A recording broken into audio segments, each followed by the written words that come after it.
Wow. Here you go. Yeah. And we will ask our Madam City Clerk for a roll call.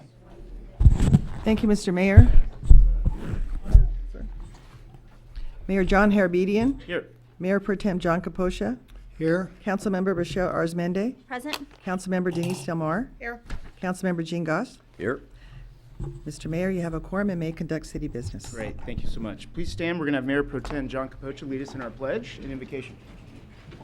Okay, please place your right hand over your heart and repeat with me.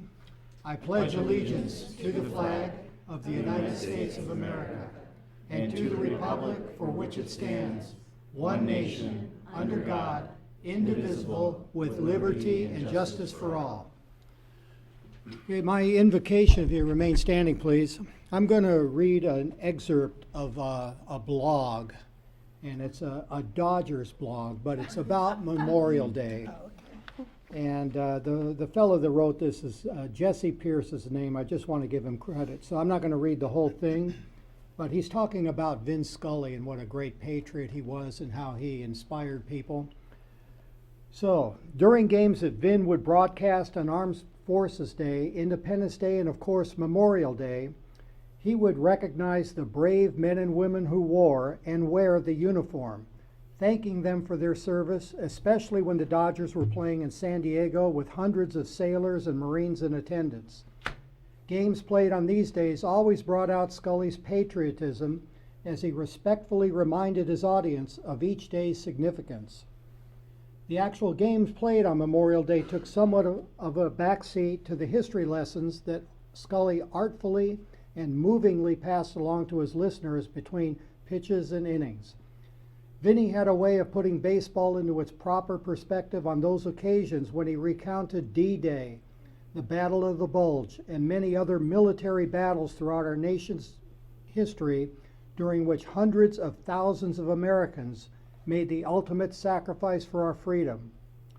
It was during his annual Memorial Day broadcast that Scully would read In Flanders Fields, a thought-provoking and emotional poem written by World War I Lieutenant Colonel John McCrae on May 3, 1915, the day after presiding over the funeral and burial of his friend, Lieutenant Alexis Helmer, who had been killed during the Second Battle of Ypres.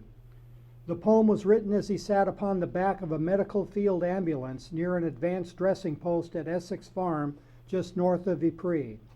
The poppy, which was a central feature of the poem, grew in great numbers in the battlefields and cemeteries of Flanders. In Flanders Fields. In Flanders Fields, the poppies blow, between the crosses, row on row. That marks our place, and in the sky the larks, still bravely singing, fly, scarce heard amid the guns below. We are the dead. Short days ago we lived, felt dawn, saw sunset glow, loved and were loved, and now we lie in Flanders Fields. Take up our quarrel with the foe, to you from failing hands we throw the torch, be yours to hold it high. If ye break faith with us who die, we shall not sleep, though poppies grow in Flanders Fields. Thank you. Please be seated. Very nice. Very nice.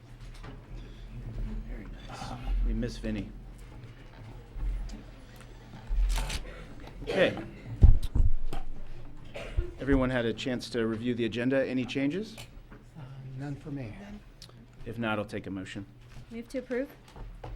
Second. All those in favor? Aye. How about the minutes?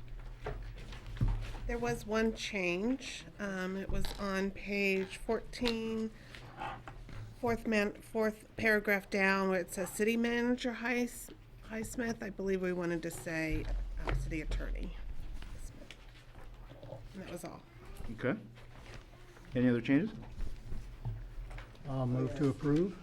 Do I have a second? Second. All those in favor? Aye. Aye. Okay, Mayor and City Council reports. I will start to my right. I just wanted to say that I did get out to the Mount Wilson Trail and got to watch the children's race. That's always a lot of fun. kudos to your parents who ran beside your children videotaping the whole time. That we should give a prize out for that for someone who doesn't fall. But it was a really pretty morning, and the kids had a great time. I think we get more and more kids every year. Yeah. That's all. Future runners. I don't have anything to report. Neither do I. Sorry. So just to piggyback on Councilmember Del Mar, congratulations to our Mount Wilson Trail Race volunteer team. Just really great turnout. Our staff, I think they were out there at 4 a.m. Our PD, our fire department, search and rescue out at probably 6 a.m. But as always, it was very, very proud to be there with our city of Sierra Madre and to see all the people showing up. So thank you to everyone. And also to our VFW Post 3208. These are all events that I was able to attend with our mayor, and it was great to have Congresswoman Judy Chu out there, Assemblymember Holden. But our post really does a great job in recognizing not only our veterans, but those that have fallen in our city. So thank you for putting on such an amazing event. Yeah, here on the Mount Wilson Trail Race, it was gorgeous. The weather was gorgeous. The crowd was really huge. It is every year. It just felt bigger this year, I think.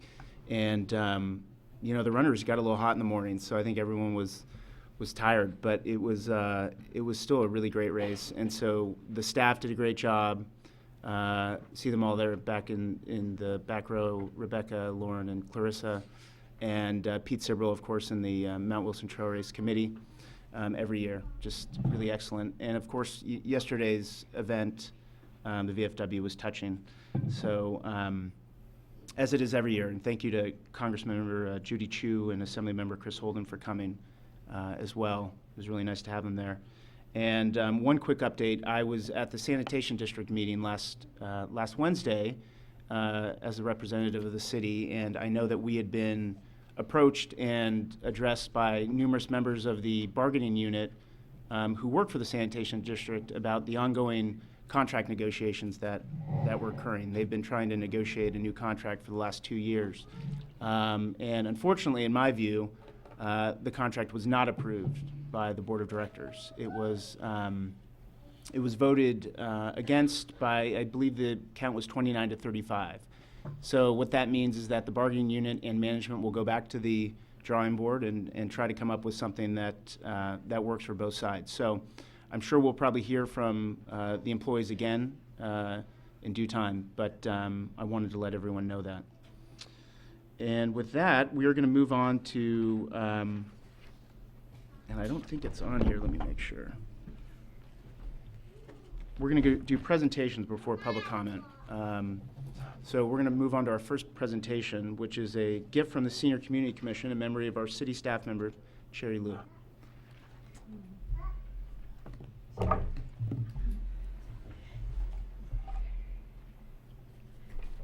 My name is Joanne Williams. I'm chairman of the Senior Commission for our city. And we're here to memorialize Cherry Lou. Cherry was an employee of our city, and her duties were focused on the seniors of our cities. She informed us of activities, news events about the city, menus for the month for the lunchtime, and speakers that were invited to come and speak to seniors, and the trips that we have, day-long trips. In doing all of these duties, we learned to love her.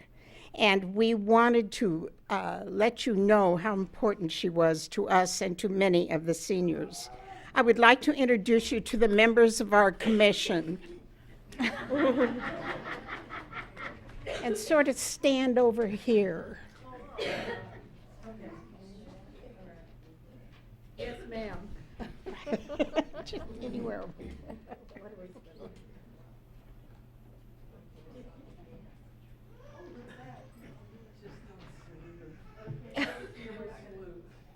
Okay, looking good. I want you to know Pat Kroc. She's a new member for us. And next to her is Marlene Inmark, and she is also a new member. Anita Thompson has been here quite a while on our commission, as has Sally Olson, and our vice chairman, Patrick Holland. We also have asked some former commissioners to attend this evening because they also worked with Cherry. Would they come up if they're here? You are. Dorothy. Oh, Joan's back. Okay, come up and join the group. This first lady is Madam Portola, Jackie, and Dorothy Jernisic, and Joan Spears. Welcome back. All of these people that you see standing here work hard for the city. We are volunteers, but we have brought a gift for the city. And Mayor Harabedian, in a minute, I will ask you to come up and join us to receive this gift. At the present time, I would like you also to acknowledge the presence of Sherry's mother and her son, Jaden. And behind them are some cousins of Sherry's. This is Andrea, right?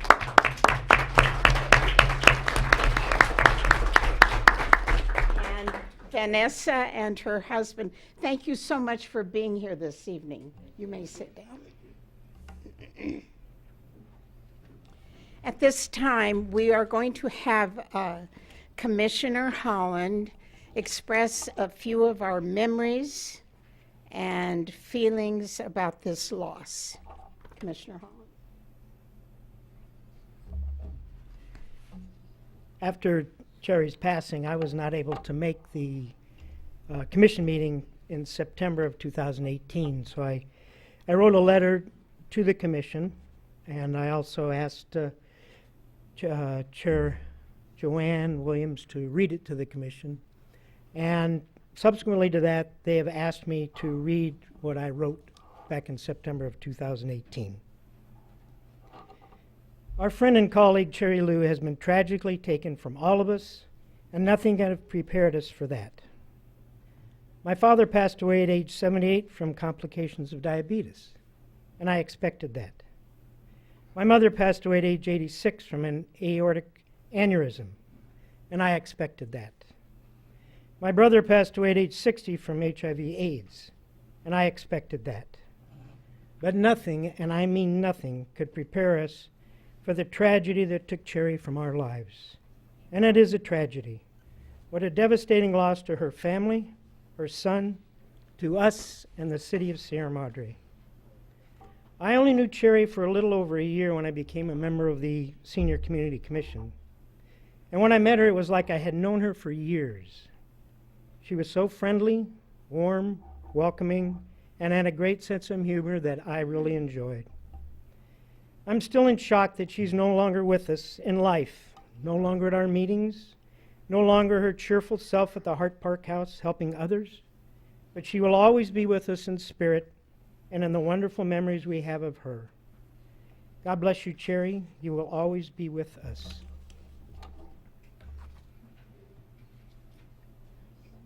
Thank you, Pat.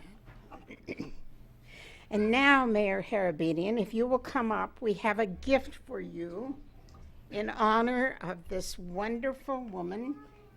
Oh, it's very nice. I'm not going to give it to him to keep, though, because if you think you're going to get this in City Hall, we have decided it, it belongs at the Hart Park House.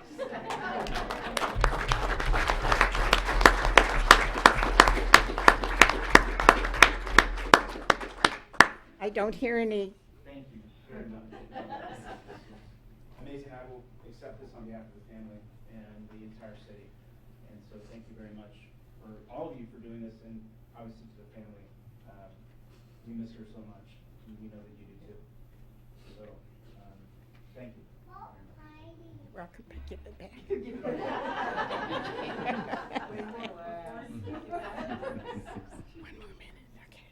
I want to express thank you to the city staff members who get us through all these ideas we have and either say, are you guys crazy, or or we can't do that, or yes, we'll take care of it. But they do a lot of the work. So special thanks to Rebecca Silva, Clarissa Lowe, and Lauren Hines. Now are you going to take a picture?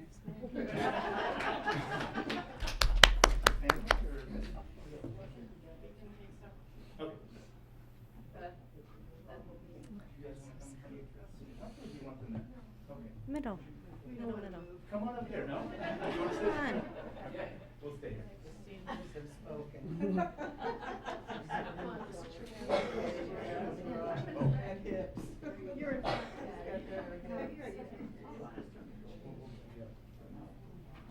You'll have to squish in a little bit because I'm still not.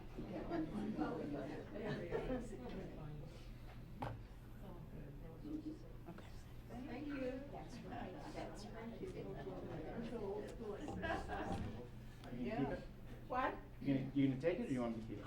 I want it. Family. What about the family? Family that's fierce. Yeah. Pardon me? That's all the family that's fierce. Yes, yes, I showed you. Yeah. Yes. Can we have a picture with the family?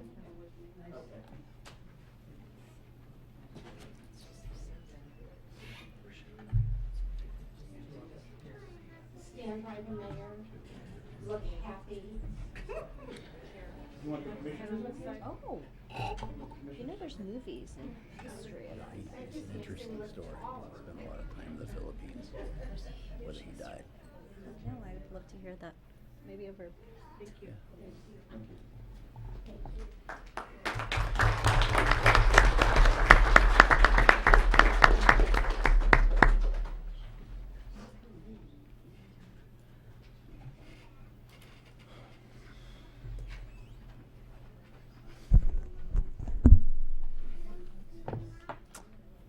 And we do this with every recipient of an award or a invocation or proclamation from the city. We allow you to leave. You know, we don't make you sit through the rest of the meeting. So if the Liu family will give them a second to leave while I announce the next two. Thank you.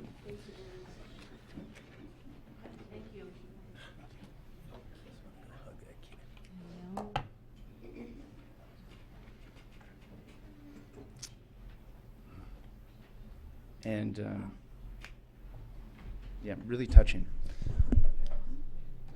And while they're leaving, I'll just introduce the next presentation that we're giving, which is for Paul Hagen, who is our 2019 Sierra Madre Older American of the Year.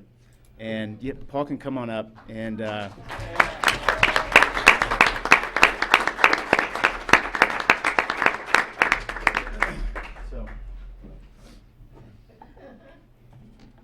Good to see you.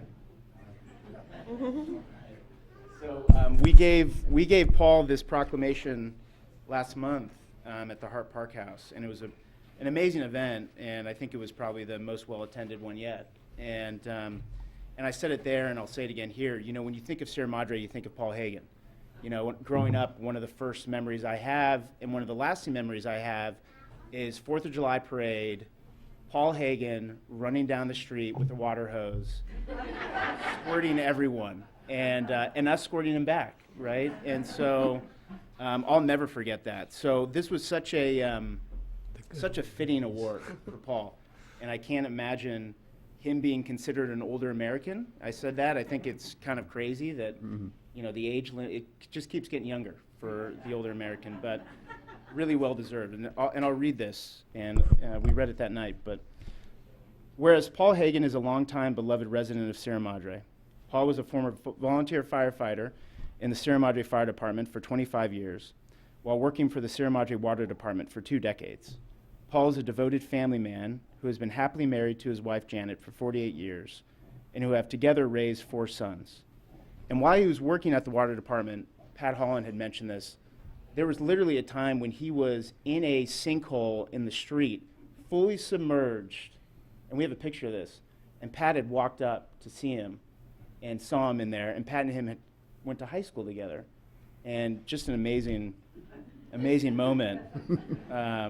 Whereas Paul's passion for public service is exhibited through his work with Homeboy Industries, where he actively participates in the 5K run, walk, and donates all funds raised to the organization, which provide various types of assistance to former gang-involved and previously incarcerated men and women. Whereas Paul is a thriving example of an individual who deems health and wellness as a priority in his life. Paul offers weekly yoga lessons to the senior community and has previously instructed yoga to groups of young children with mental disabilities. He is a shining example of a giving spirit and a strong consideration for others' needs. And whereas Paul has been recognized by the Sierra Madre Senior Community Commission, and on May 23, 2019, the Los Angeles County Board of Supervisors acknowledged Paul Hagen for his outstanding achievements on behalf of the City of Sierra Madre. Now, therefore, be it proclaimed that the City Council of Sierra Madre does hereby commend Paul Hagen for his outstanding contributions to the community and his designation as Sierra Madre's 2019 Older American of the Year. Presented this day, it was the 10th day of May, 2019, Mayor John Harbedian, Mayor Pro Tem John Capocha, Council Members Rochelle Arizmendi, Denise Del Mar, and Jean Goss. Paul, congratulations.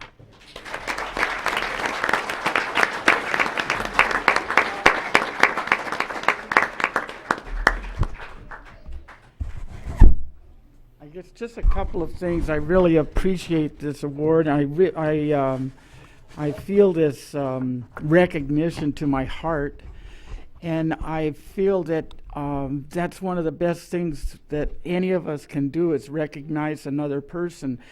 And I feel like if we recognized each other's brilliance, this world would be a whole lot brighter. So I thank you very much for this, and I'll treasure it for, well, as long as I go.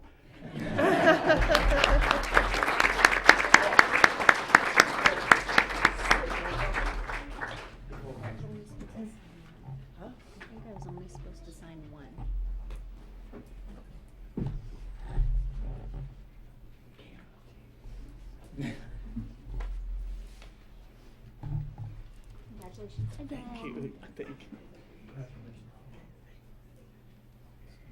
No balance here. Ladies on one end.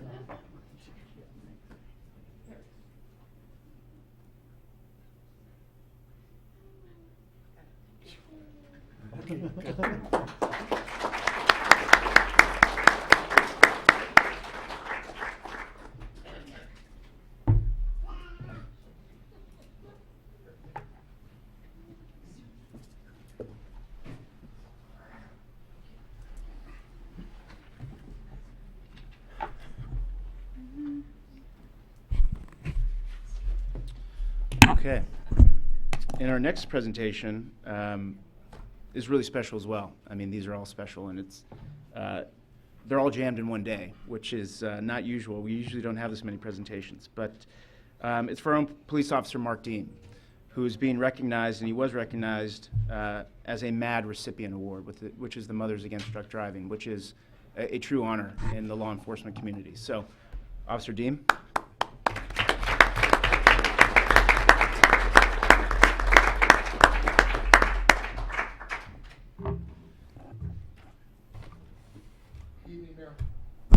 Good evening, Mayor Harbedian, City Council. I just wanted to give a couple quick words about Officer Deem and his MAD award. As you know, MAD was started in 1980, and ever since then they have had a very significant role in alcohol-related deaths, alcohol-related enforcement.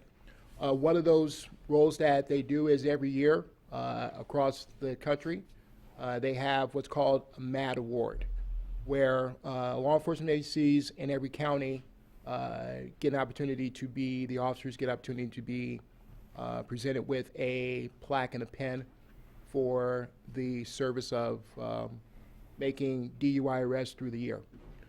For an agency of our size, the minimum amount is 25 within a year's period. But if we don't meet the 25, it's the top officer who makes the most arrests. At minimum, it is over 10, and it can exceed from there. Officer Deem, in 2018, in about a 6-month period, made 15 DUI arrests. 11 of those were for alcohol, and 4 were for drugs or combination of either drugs or marijuana.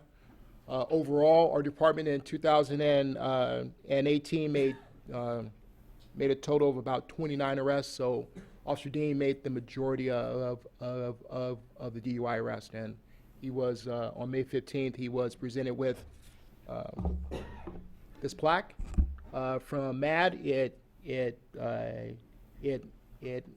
immortalizes the amount of arrests that he made, and then he also receives a pin that he can wear on his uniform when he's out and about. And the main thing about this is that as a law enforcement agency, as an agency that services this community, we're all about trying to make our streets safe for the folks who live and drive and work on our streets. And one of those is through DUI enforcement. We take it very seriously, and we are expecting a lot great more things from this young man. So that's my presentation. An honor.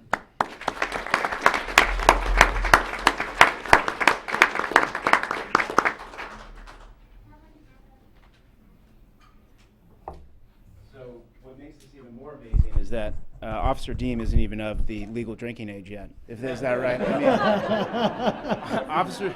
Officer Deem, he literally joined the city and our agency at the age of 19. Was that right? 20, but it was close. And so it's, this is a big deal in the law enforcement community. It's a big deal for all of us because it keeps all of us safe, and it makes sure that there isn't senseless injury and death on the road.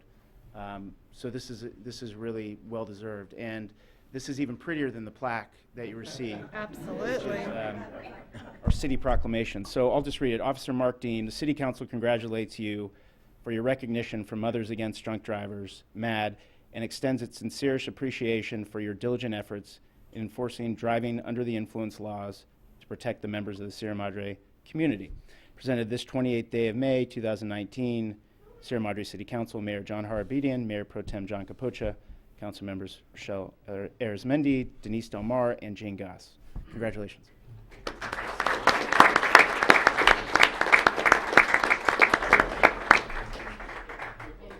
Sure.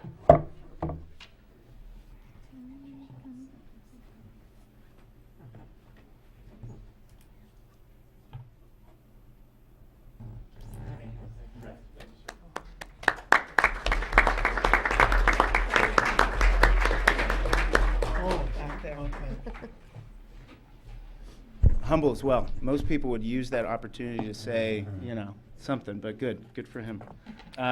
Also, Paul, I don't want to make you stay. If you want to leave, you can leave too. Do you want to stay? Okay. You want us to pause while you? Yeah. Okay. Our next presentation is a proclamation, and it is in recognition of National Gun Violence Awareness Day, which is coming up on June 8th, 2019. And I'd like to personally thank Cindy Montoya, who's a resident here in Sierra Madre, who brought this to our attention. She reached out to Councilmember Arizmendi and I because we had met her at Congresswoman Judy Chu's Women of the Year event. And Cindy was this year's Sierra Madre recipient, which was a real honor. And she reached out asking the council to take action on this, and so we did. So we have representatives here wearing orange from Moms Demand Action, and they all are, some of them can speak to what the Wear Orange significance is.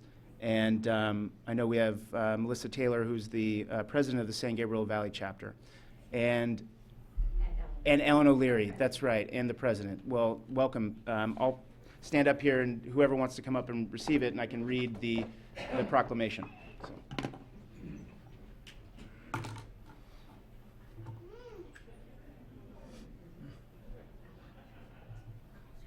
So this is a certificate of recognition for National Gun Violence Awareness Day. Whereas Americans are 25 times more likely to be killed with guns than people in other high-income countries. And whereas protecting public safety in the communities they serve is the legislators' highest responsibility. And whereas support for the Second Amendment rights of law-abiding citizens goes hand in hand with keeping guns away from people with dangerous histories. And whereas legislators and law enforcement officers know their communities best, are most familiar with local criminal activity and how to address it, and are best positioned to understand how to keep their citizens safe. And whereas anyone can join this campaign by pledging to wear orange on June 7th, this Friday, is it 7th or 8th? 8th. 8th, okay, all weekend, in June in 2019 to help raise awareness about gun violence. And whereas we renew our commitment to reduce gun violence and pledge to do all we can to keep firearms out of the wrong hands and encourage responsible gun ownership to help keep our children safe. Now, therefore, be it proclaimed that the City Council of Sierra Madre declares the first Friday in June, June 7th, to be the National Gun Violence Awareness Day.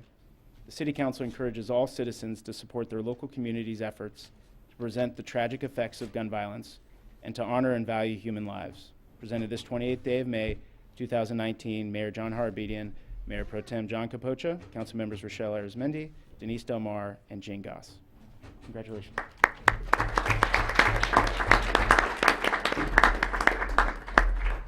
I'll just say a few words. Wear Orange was started in 2015 by a group of friends of a young 15-year-old named Hadia Pendleton, who was shot in Chicago 2 weeks after being in President Obama's inauguration parade. She was killed, and her friends started this Wear Orange movement, since orange is the color hunters wear for gun safety. It has spread across the country. This year, the group we're involved with, Moms Demand Action, we're putting on over 500 events across the country, and there are others. Moms Demand Action was actually modeled after Mothers Against Drunk Driving as a grassroots, nonpartisan organization to stop the spread of gun violence in our country. Wear Orange specifically honors and elevates the voices of survivors, and we come together and hope to end gun violence. We're holding a Wear Orange event at All Saints Church on June 8th, and we're working with community organizations and survivors to come together and work to end gun violence. So we'd love to see you at All Saints on June 8th if you can make it. Thank you very much.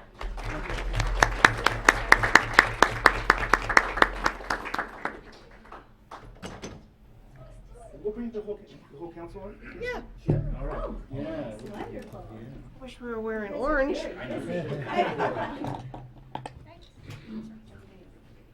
guys are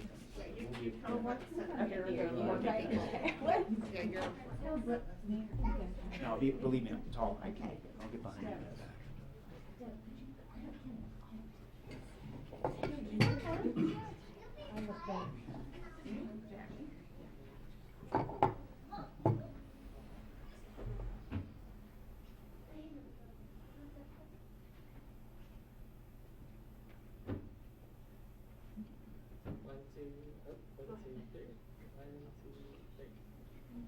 Thank you.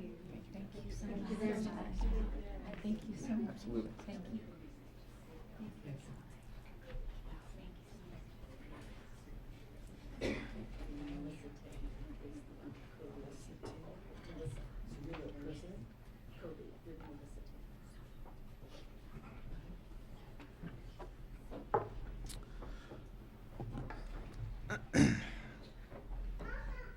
And now we're going to receive a presentation from our Water District representative, Director Miles Prince.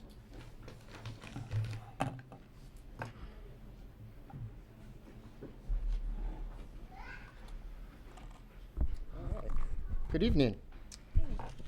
I have to figure out exactly how to use the slides. We have our sort of standard public presentation that, particularly for the members of the audience, is going to be helpful. Jose has also highlighted a few issues kind of specific to our community that I'm going to drill down on after this PowerPoint slide. But at first, I just want to say thank you for having me. It's hard to believe, mostly for myself, that it's now been a little over a year that I've been in the position. And Jose and I have been talking about trying to put this together for a while now, so we're glad we finally got it on the calendar. And to that end, I want to make sure I do thank Chris, James, and particularly Jose for all of their help in my transition into this role. The whole city of Sierra Madre is so well served by those three gentlemen and their department. So With that, I'll go ahead and jump in here. And this is, as I said, sort of our general public presentation, particularly starting off with state water supply conditions. As you likely know, if you've watched the news, we are well out of a drought statewide. You can see that red slowly become orange, slowly become yellow, slowly become white. It's important, though, that we note that's statewide. 94% of the state is out of a drought. Unfortunately, we are not a part of that state because, as you see, that part of the state, as you see, most of that is coming from snowpack or precipitation in the Sacramento region, the San Joaquin region, Tulare Lake, and the state's major reservoirs, of which are not near us. So while statewide we are certainly out of a capital D drought, we are not there locally, which is what we'll turn to here. The San Gabriel Valley rainfall has been significantly higher recently. For those of us who've lived here all our lives, it's hard to remember a Memorial Day weekend where we were rained out of barbecues. So we certainly are getting much more rain than previously. But it's important to note that in November, and the exact date was actually November 21, the key well in the San Gabriel Valley main basin hit a historic low. That's lower than at any point in the drought. And the San Gabriel Watermaster was reaching sort of a point of panic of that before this rainfall that's higher than normal came. Given that communities in our area rely on average about 70% on local groundwater, we weren't sure what was going to happen as we were coming up on the end of the calendar year, particularly from the water district's perspective, because as you'll see in the next slide, our mission is to provide supplemental water. Our mission is not to provide a community's entire source of water. It's to provide the gap between local resources and local groundwater. And so when we hit historic lows in our local aquifers, that provides a stress on the water district of how to fill that gap of the need for communities like ours. And so luckily, that rainfall that has come in has begun to recover the main basin. Not a lot. We're still below what's set and called the safe yield, which is a level that is set by the watermaster of where it is safe to begin to draw from the basin, and we're still below that. And so the San Gabriel Valley Municipal Water District has a heavy lift for the communities of Alhambra, Azusa, Monterey Park, and Sierra Madre in providing what's not going to be available locally.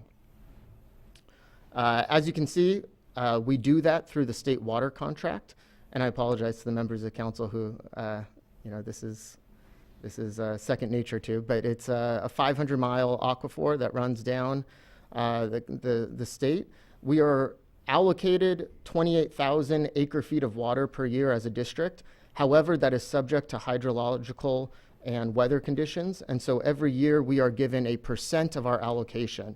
As you can see on this bar graph, it varies from year to year substantially. At the height of the drought in 2014, we were only given a 5% allocation. This year, we were just bumped up to 70%.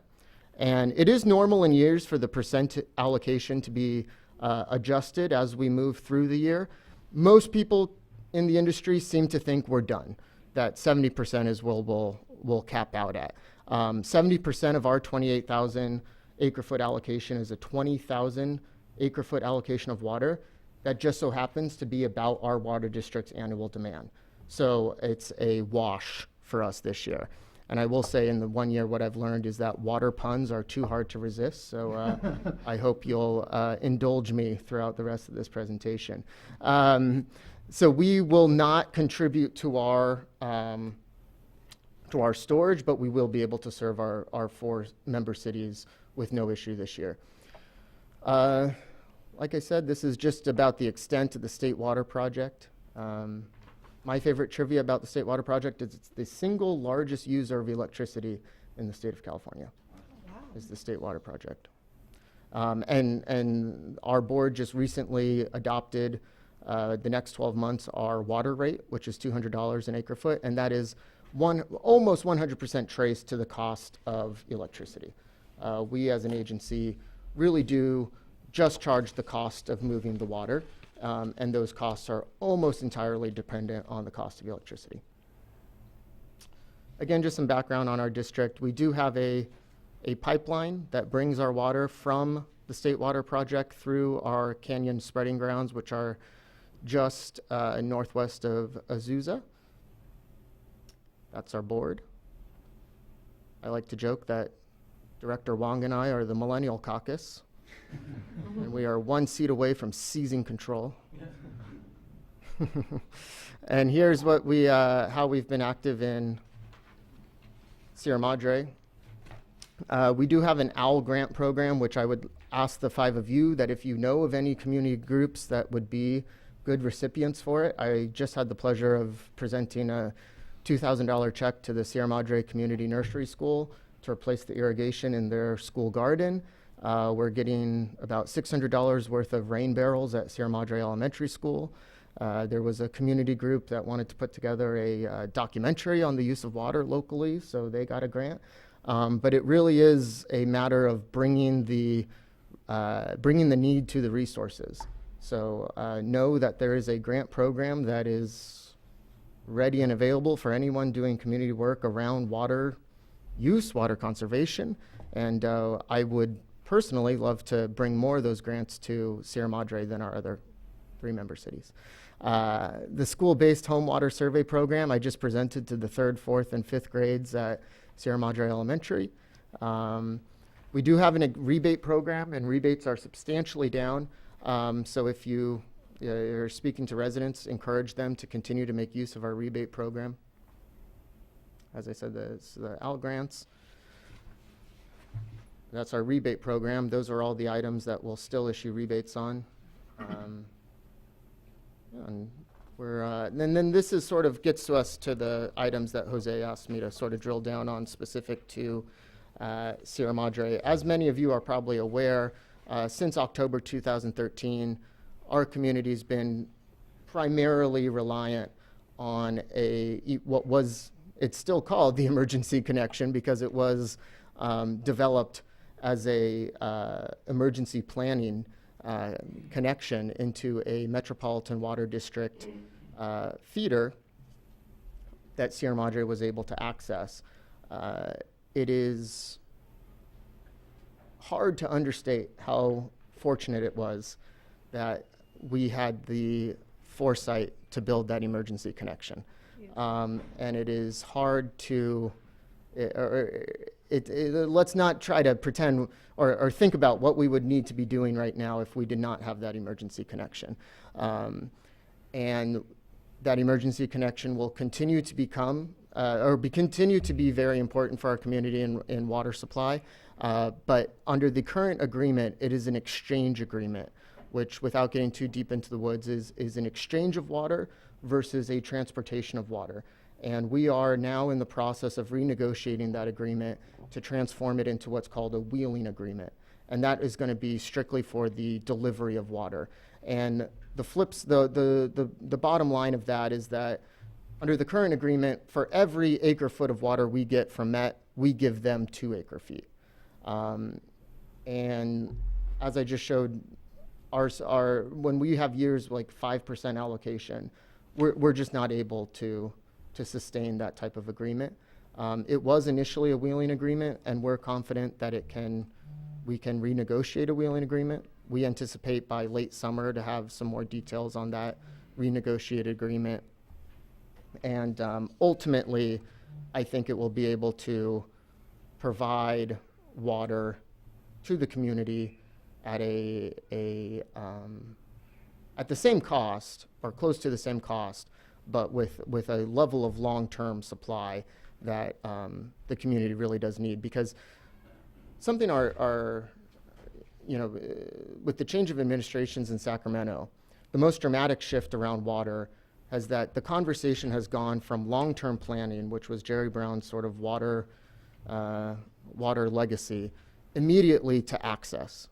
That the only real clear signaling we can get from the administration in regards to watering or water issues is access to safe water. And usually that conversation is framed around communities that, let's be honest, don't look like ours. They're rural, they're largely less privileged than our community. But at the end of the day, we are really right now at the whim of Met. And if there's no reason to think this, but if one day Met woke up and decided to turn off that connection, we would be in the same situation as communities in the Central Valley that just simply do not have access to water to supply their annual need.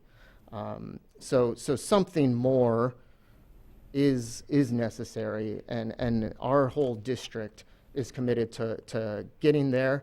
And to that end, on my motion in February, we committed over $32,000 to commission a study from Stetson Engineers to really do like an all-the-above survey study on long-term supply solutions for the city of Sierra Madre. We've just received the first draft of the first of 3 phases of that study. We had a really productive meeting this morning with the city manager and Chris's team and the district's team. And I think what it shows is that everything is still on the table. And in the next months and throughout the next year, there's going to be a lot of really big conversations about water and this community. And something that we've noticed, and I'll end on this, is that a lot of, when we look at solutions for Sierra Madre, we always end up saying, oh, well, I wish they had done that 20, 30, 40, 50, 60 years ago. Now it's just so expensive. And so we're going to start to have those conversations. Well, how much more expensive is it going to keep getting? And our kids and our kids' kids, they're going to say, God, it would have been so much cheaper if our parents had done that. And I guess that at the end of the day, things aren't getting cheaper, right? And water is not becoming more available, it's becoming less available. And it's not becoming less in demand, it's becoming more in demand. So it's kind of a gloomy ending, but that's sort of been my first year, and definitely what I'll be working on for the next few years. And I'm happy to take any questions, or I know I probably ran through a lot more time than I was intended to have. No, that was great. That was very, very helpful and informative. So thank you for coming and for doing that. Any questions? Yeah, a couple of things. I noticed that you have a $40 rebate on the low-flow toilets. We used to have just the toilet exchanges. Is that coming back? No, so the free toilets are gone, unfortunately. And we do think that contributed to the overall decline in the use of the rebate program. We noticed that as soon as the free toilets were gone, the overall utilization of the rebate program has suffered, and that's why we kind of make a big pitch. And I was happy to see the flyers out in the entrance to City Hall here to use as much of the rebate program as possible. But no, the free toilet program is gone because that I believe that received funding through the state that is no longer available. Yeah. Hey, just another question. You mentioned that the 70% allocation were kind of at a wash, but for years we've been below the 70%. I mean, how do you provide water to the 4 cities? Sure. You're well below the allocation. So within the main San Gabriel Basin, we have cyclical storage. And prior to the drought, very fortunately, our storage was pretty much at capacity. So much so that, I think the last time it happened was in 2004, we used to have, if you don't deliver all of your water from the State Water Project, it goes to a state unused pool. And that's just never a situation we want to be in because they're basically subsidizing the state's sale of water to other agencies. And so we wouldn't be able to deliver water if our storage was full. So we would do fire sales to our member cities. That's no longer possible because we had built our cyclical storage up so high that we drew that down. I don't think we have, I only get the reports at the beginning of each month, so I don't have June's figures, but at the beginning of May, we didn't even have 5,000 acre feet in cyclical storage now. Okay, the problem from what I'm hearing, though, is that even though, again, you showed on the slide that for the state, the drought is basically over, but most people are really unaware of our own situation here. Yes. And what can we do to publicize that more to really help people to understand just there is a tremendous and dire need to continue conservation and make the conservation basically a way of life to where we can get the water usage down year after year. I mean, Yeah, so conservation is absolutely the most important message, and it's only getting harder, not easier. You know, when people see rain over Memorial Day weekend, when people see the LA Times article today about 10-foot snowpacks in the Sierra, it makes it harder, that is for sure. To that end, the district has given the city initially $10,000. Each member city $10,000 for conservation efforts. Some of the other cities have wrapped buses in it, put up banners. I think Chris and Jose are actually working on the most exciting idea of all of our member cities of how to spend that money and doing some sort of incentive or rebate program on people's water bills. We're probably the only city of a size where that's feasible. But we talk about that at every single board meeting, that conservation is the big topic, and it's only becoming harder. Yeah. Okay, well, thank you for the presentation. Thank you. Thank you.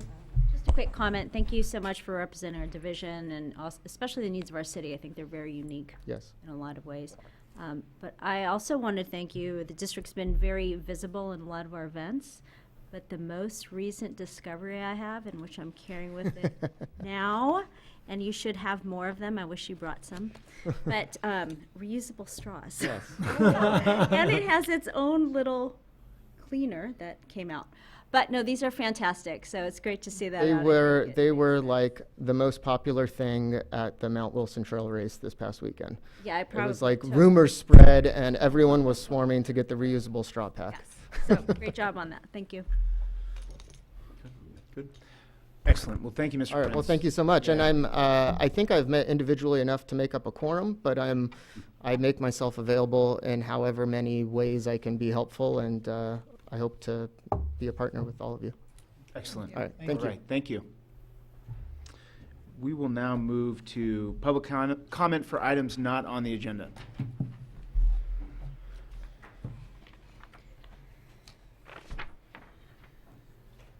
Hello. My name is Lauren Pressman. I live here in Sierra Madre. And I wanted just to inform you and the audience about an upcoming climate change panel discussion, sort of a nice segue from the last presentation. June 19th, I have some flyers here, and there's also flyers out in the lobby. June 19th from 7 to 9 p.m. here in City Chambers. It's co-sponsored with the Energy, Environment, and Natural Resources Committee, along with a relatively new organization here in Sierra Madre that I'm a member of, co-founder. The acronym is SMART, S-M-A-R-T, Sierra Madre Activists Rebuilding Together. So we are concerned about a lot of different issues. We chose climate change to be our first presentation. So we have 4 guests who will be speaking, and there will be audience, will be able to ask questions. And I just wanted to let you know about it, and also to invite all of you, if you're able to. I may just go ahead and email all of you as well with more details, but we're hoping to fill the chambers and have a good, interesting discussion, and that's it. Great. Thank you.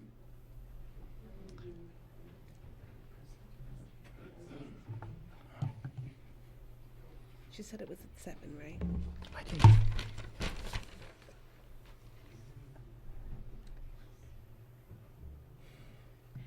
Hello, dear council members. First of all, thank you. Thank you for having heard me. This is my 4th attendance here at council meeting. It has been more than a month now that police stop coming to our home every other day. It's really wonderful. Thank you so much. Thank you, Chief Jim. Thank you for having heard me. It's been a month that I stopped feeling harassed in my own home. It's really great. It's also the first time at last we feel possibly we are entitled to peace. And From the bottom of my heart, I really, really love that. It's been a great 1 month. Thank you. So, it is for this reason, which I have mentioned to you in private, that I would like to run for council 2020. It isn't that I'll be elected. In fact, quite the opposite. I don't think so at all. There's no way I will ever be elected, not even close.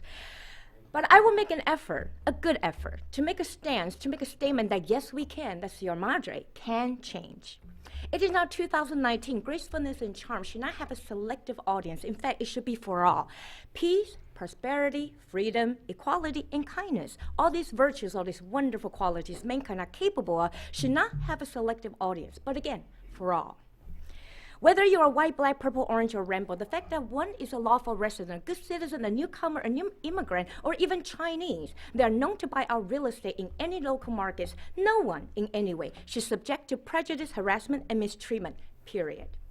Mistakes or otherwise, regrets or otherwise, apologies are demanded. Forgive me, it is absolutely needed for our survival instinct as human and for coexistence. Sierra Madre is the last white neighborhood standing, and that fact is also changing, but it is not my fault, nor anyone else's. For granted, and naturally so, there's fear and there's resistance. I truly understand that sentiment, I really do. However, economics, politics, and military too is a national matter, and no one should take such matters to their own hands.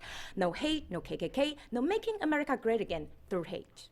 Because no political or economical sentiment of any kind should subject anyone to harassment, brutality, or cruelty. No such resistance should entitle anyone to come trashing your home. No such sentiment should have 911 calls to be denied to you. Sierra Madre wants to be a kind town, and it should be, living it, speaking it, and thriving upon it. So it is for this reason that I believe there needs to be a change that welcomes all. And pointedly, fair treatment should also be for all.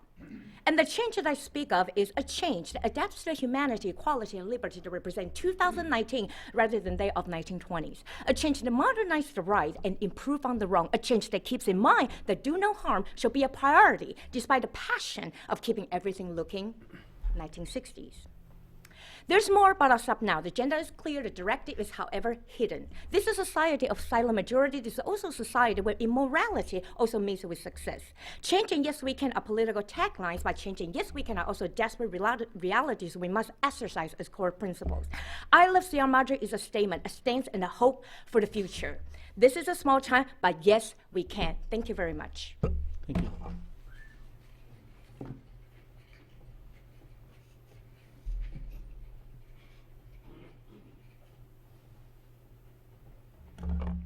I'm Pat Alcorn, and I live on Grandview. I'm Mayor Harabedian, Council, and citizens of Sierra Madre. The citizens' petition is being circulated in Sierra Madre for a special election to be held in November of this year to increase Sierra Madre sales tax by 0.75%. Why on earth would anyone want to increase their sales tax in a city, given the culture of climate of excessive taxes being levied by the county, the state, and other agencies? Well, here's why. The state of California has imposed a sales tax limit of 10.25 by cities, counties, and other districts. Sierra Madre's sales tax is currently 9.50%. Thus, the citizens' proposal is to close the gap between the two, or 70.75%. If we don't close the gap, it is extremely likely that another district, such as LA County or an agency, will impose the sales tax to the limit. If that happens, unless we close the gap for our benefit, Sierra Madreans will pay the tax anyway and will receive no revenues and thus no direct benefit. Closing the gap means that our city will receive all of those funds that would go directly to our general fund to pay for the services that we enjoy. Why a special election and why now? If we wait, we run the risk of being competing sales tax measures on the general election ballot in 2020.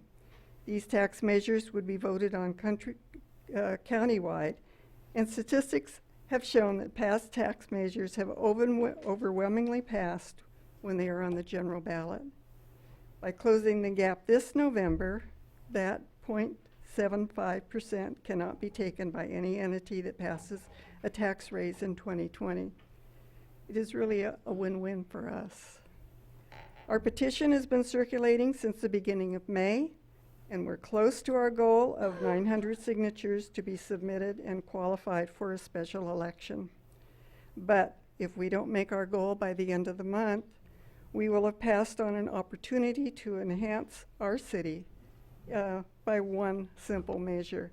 So I am urging everyone to pay attention to where the petition people will be. I will have a petition here tonight, and we'll be here after the council meeting if anyone wants to sign. Thank you. Thank you, Pat.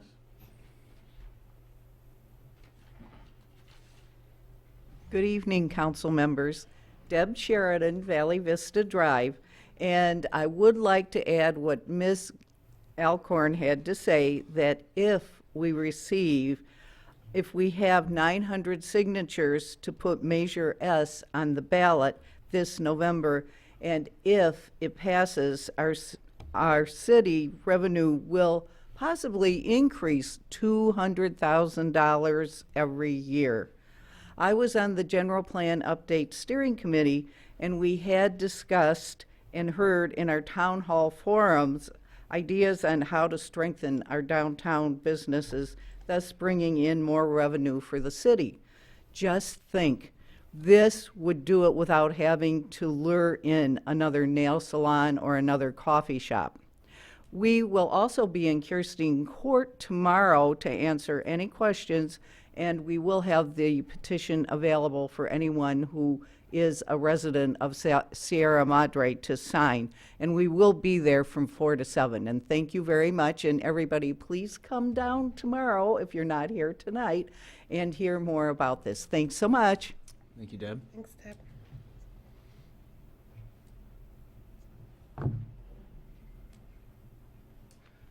Good evening, Honorable Mayor and council members. My name is Gary Hood. I live at 465 North Baldwin.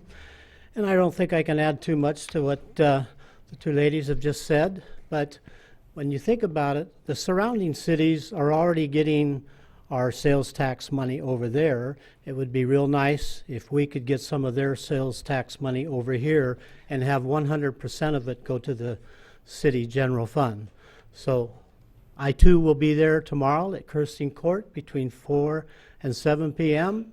Anybody who would like to give their signature so we can put this on the 2019 ballot.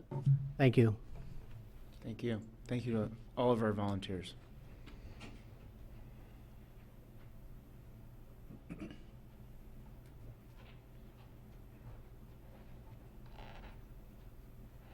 Hi, my name's Michael Crota, my wife Megan in the back, and we own the land at 370 North Grove. And we actually came to hear about the net zero water plan, but I know it's being moved to next week, but we just wanted to introduce ourselves a little bit. We currently have an empty lot, but it's the only vacant lot in the neighborhood. We're not part of the housing above Baldwin. But we've had the lot for over 7 years, and unfortunately we weren't able to get our water meter before the drought hit, but we have been paying our water taxes for the last 7 years. There is some structure that's on the land that some of the city management has seen. But we just really want an opportunity to build on the land and keep our family here. I'm born and raised in Sierra Madre. Currently we live at 434 Teresa Lane, which is a house that my father built. We've lived there for over 30 years, and we've been in the community. I went to Goodin School and everything like that.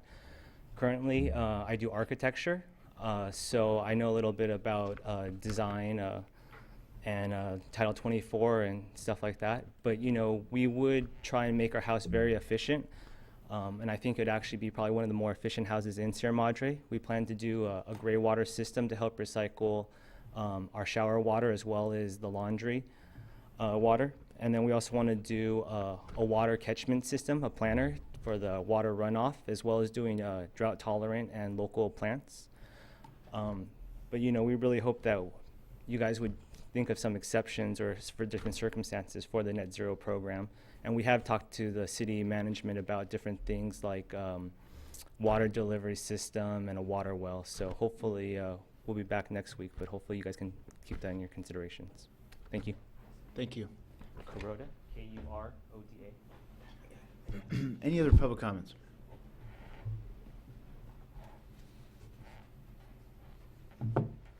Ron? You coming? No. No, okay. All right. Well, we will move, we will move on to the consent calendar, and I'll hand this over to our Madam City Clerk.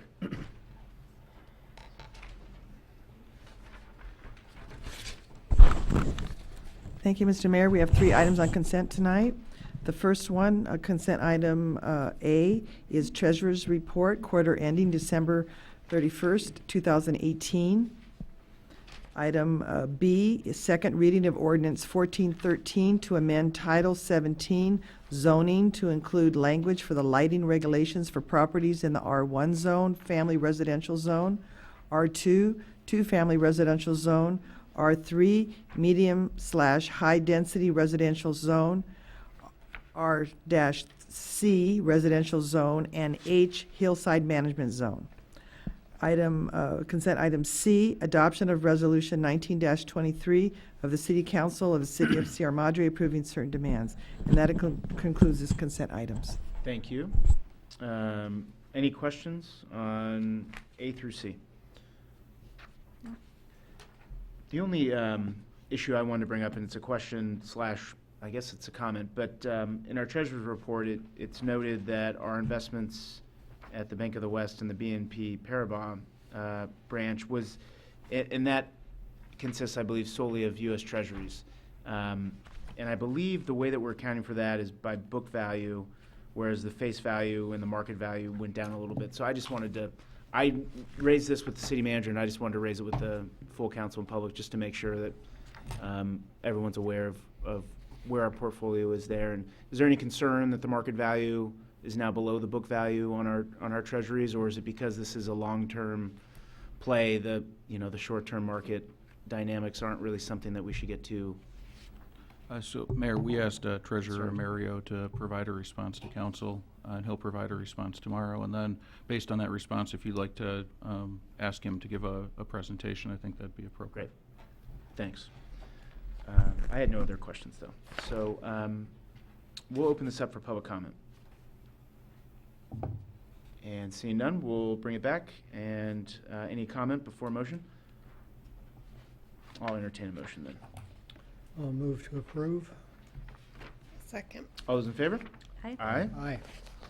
And that is unanimous. We'll move on to item number, it's item actually number 4 here. It's consideration of Resolution 1924 for the Assessment District's Resolution of Intention to Levy Assessments for 2019, 2020. I believe our city engineer is going to present that. Yes, Mr. Charkoudian.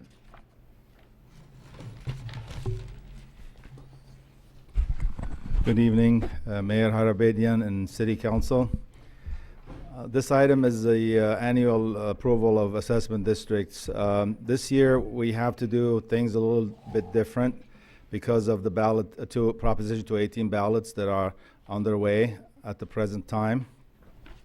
So there are 2 possibilities on July 9th when the ballots are opened. If the ballots are successful, then we will have 2 resolutions. We will have to dissolve the 4 districts in the downtown and consolidate those 4 into 1. But we still have to go with the other 4 remaining districts which are not part of the consolidation, which were outside the downtown area. So tonight's resolution is to continue those 4 districts that are outside the consolidation realm. And these are the community facility on 1 Carter, the 2 sewer districts, and the Santa Anita Lighting District on the east portion of the city. So staff's recommendation is simple. Adopt Resolution 19-24. This is a resolution of intention, and set July 23rd as a date for a public hearing on the matter. Staff is not proposing, again, no increases for next year. So on July 9th, I think everything will be clear which direction we will be going, and we will amend these resolutions as requested. If there's any questions, For efficiency, maybe a mayoral privilege, can I just have the Public Works Director also present on item number 5, and then we can take questions on 4 and 5, and then move both. Okay, so let's get the presentation on item number 5 as well, and then maybe we can have questions on both. And Mayor, the Public Works Director is walking up. On page 51, Resolution 1924, if approved, we'd like council to change the date to July 23rd, 2019. We unintentionally put June 25th, 2019 as the date in the resolution. In the title, Oh, in the title, got it, okay. Oh, but in the body of it. In the body, it's correct. the correct date. Mr. Semino. Good evening, Mr. Mayor and members of the council. I'm Act 2 for the assessment districts tonight. The assessment districts I'm bringing forward are the 4 districts that will be disbanded if the new assessment district in downtown is approved on July 9th. So this resolution, number 1925, is a resolution of intention to open up the 30-day period for the 4 assessment districts in the downtown. And the recommendation will be to set a hearing date for July 23rd. Either way, if the new district is approved on July 9th, then you'll be presented a resolution for these 4 districts to be disbanded, and then the resolution for the other 4 to stay as is. But if it doesn't pass, then we will have 2 resolutions for you to continue the districts as they are. Thank you. Any questions on items 4 or 5?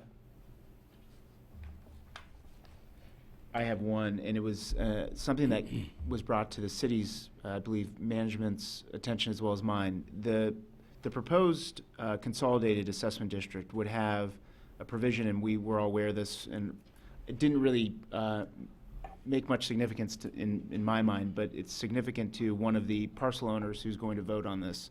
It said that there's a maximum of CPI, the increase year over year is 5%. I guess historically, the maximum was 2%, I believe, in the current assessment districts. And this individual brought that to our attention to see if we as a council can either, 1, change the language of the ballot to make it less, or 2, every year make sure that we don't go above maybe 3% or something closer to 2% rather than 5%. Can you just address this as to whether we can do anything about that? I know the ballot language is already secure, so. Just a little correction, the current assessment districts don't have a PCI adjustment on them at all. I think it's your property taxes that can be adjusted by only 2.1% a year or some. So that's the language that I was told. Sorry, my mistake. We can set, or have, the language is already set at 5%, but when we bring this to you annually, at that time, we know the PCI for the year, and the city clerk can set, can redact that if it's above whatever you want to set it at, and only increase it by what you want. We don't have to have it at a 5% maximum. Can I'm just not clear on that. So whatever the CPI is, are you saying the council could make it less? Yeah, if the CPI is 5%, the council could always say, we would just only want to increase it by 2.5. Yes. At the time that we bring the resolution of intentions to you. Okay. Which I think makes sense. Yeah. And the only other question, and maybe in form of an update, I know last meeting we had asked our consultant whether they could send out some sort of mailer that would have the current price versus the future price if this consolidated district is approved to show cost savings for the majority of the ratepayers. And I'm told that we no longer can do that. Is that correct? We can't get the current cost of the property taxes until August, which would take us out of our 45-day range. What we could have on hand is 2017-18. We didn't want to mail that out to everybody because it isn't your current property tax portion that you're paying today. But we can inform them of that if anybody called us and Mayor, they wanted to know. We're also going to send out a postcard to everyone who's eligible to vote and let them know that they're both the number to contact the city at, but also that the chamber will be hosting a town hall on this topic. We're finalizing the date, but the chamber town hall will likely be next week or early the following. Okay. Yeah, I don't understand why it's a problem using the 2017. I mean, the concern isn't about your overall property tax. The concern is about the assessment for these districts, which we have held the same year after year after year. So why can't we use the 2017? We just want to, maybe Gabe wants to. Mayor Pro Tem, the amount assessed is based on the appraisal of the property. If the property is reassessed, it'll be a different number. And if we send out blanket 2016, 2017, it could be incorrect. I didn't realize it was based on the property value. Okay. Which is too bad. I mean, look, I think we all want to see this pass, right? I mean, otherwise we wouldn't have gone through this. So whatever we can do for the outreach, I think that town hall makes sense. So. Yeah, we're working on an outreach flyer right now to go out this week. We're hoping by Friday it'll go out. Okay. Thank you. We'll open this up for public comment. And just as people are coming up, do we have a date for the town hall? It will be before Susan Henderson leaves town on June 13th. So prior to June 13th. We don't have a date yet. We're working on it as the council meeting's going on. Okay, Great. thanks. So we'll bring it back. Any discussion on either items? Okay. Well, I'll entertain a motion on both 19-24 and 25. So moved. I'll second. Per the change. Change in the resolution Yeah, yeah. for Okay. 1924. Great. With that, all those in favor? Aye. That is unanimous. Thank you. And we'll go on to item number 6, the commercial code update. Thank you, Mayor. We have a brief PowerPoint presentation.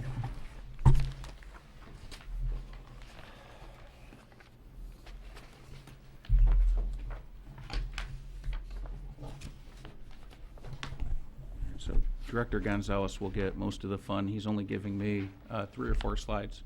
But the intention of tonight is to have a discussion on the current commercial zoning code, boundaries of the downtown, the different mix of uses we have there, and have council set some policy directions on how we want to move forward.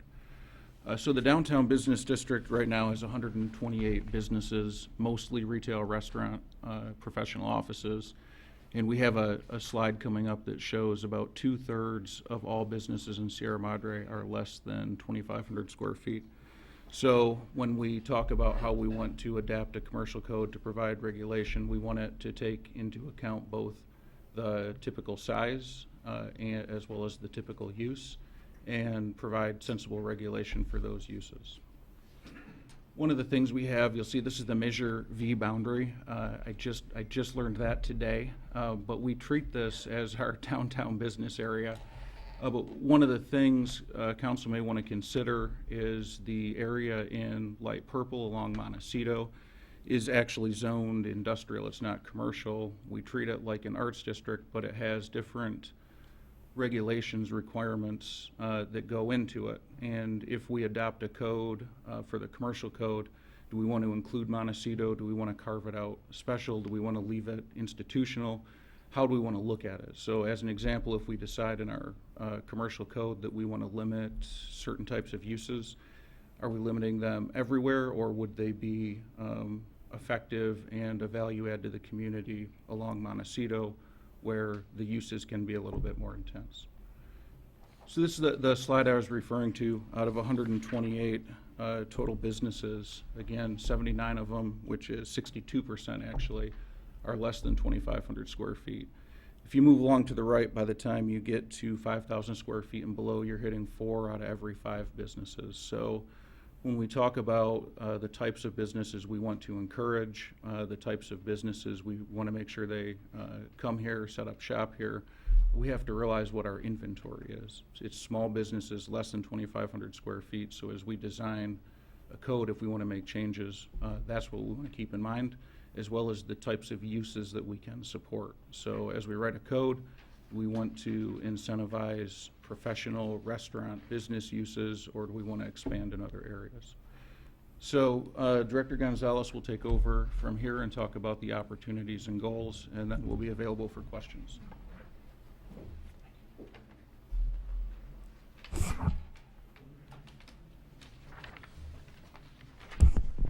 Thank you. As City Manager mentioned, there are several opportunities and benefits that would result in updating the commercial code, including regulation of regulatory or reduction of regulatory requirements that could benefit in terms of both time savings and cost to the individual property owner. Also improving the regulation of uses that have adverse impacts on the community. For instance, the code does not regulate the use of chemicals by some businesses. This update could address this particular issue. And it also encourage small business development and business retention through improved entitlement process. Also, one other note is to limit overall concentration of certain land uses and underutilization of business space. That could also be through the imposition of distance requirements and possibly business license requirements. There are 5 goals that I wanted to talk to you this evening as part of the overall update. The first is to facilitate the land use entitlement process for business establishments, making it a quicker process for review and also cheaper in terms of some of the application costs. Review most common sizes and compatible use types and make a use by right. We could also look at eliminating the CUP process for non-sensitive land uses. That could include restaurants, educational facilities, and general office uses. We could establish an administrative development permit review process, which is a ministerial review by the director for uses that could have a potential impact of quality of life, parking, or over-concentration of uses, and also reduce parking requirements for non-sensitive land uses. The second goal is to add land uses that are not currently included in the zoning code to improve regulations. And that would include possibly nail and tanning salons. We could also restrict or continue to prohibit certain types of land uses, such as car washes, check cashing facilities, pawn shops, and tattoo shops. Goal 3, to improve underutilization of the downtown area by limiting the overconcentration of specific uses, thereby providing other opportunities, such as specialty retail shops, to encourage diversification of the downtown environment. And this could be achieved by including distance requirements for certain types of businesses in the downtown area, and also limiting the number of business licenses issued to certain types of establishment consistent with zoning restrictions. Goal 4, lessen, eliminate review thresholds for projects based on size and community impact to encourage small business retention and development. These may include review of most common sizes and compatible use types and make a use by right without any further review other than an over-the-counter evaluation of the project. Eliminate conditional use permit for land uses that do not have a history of adverse impacts or nuisance, such as general office uses, grocery stores, and educational facilities, and also to establish a ministerial review process for non-sensitive land uses based on size.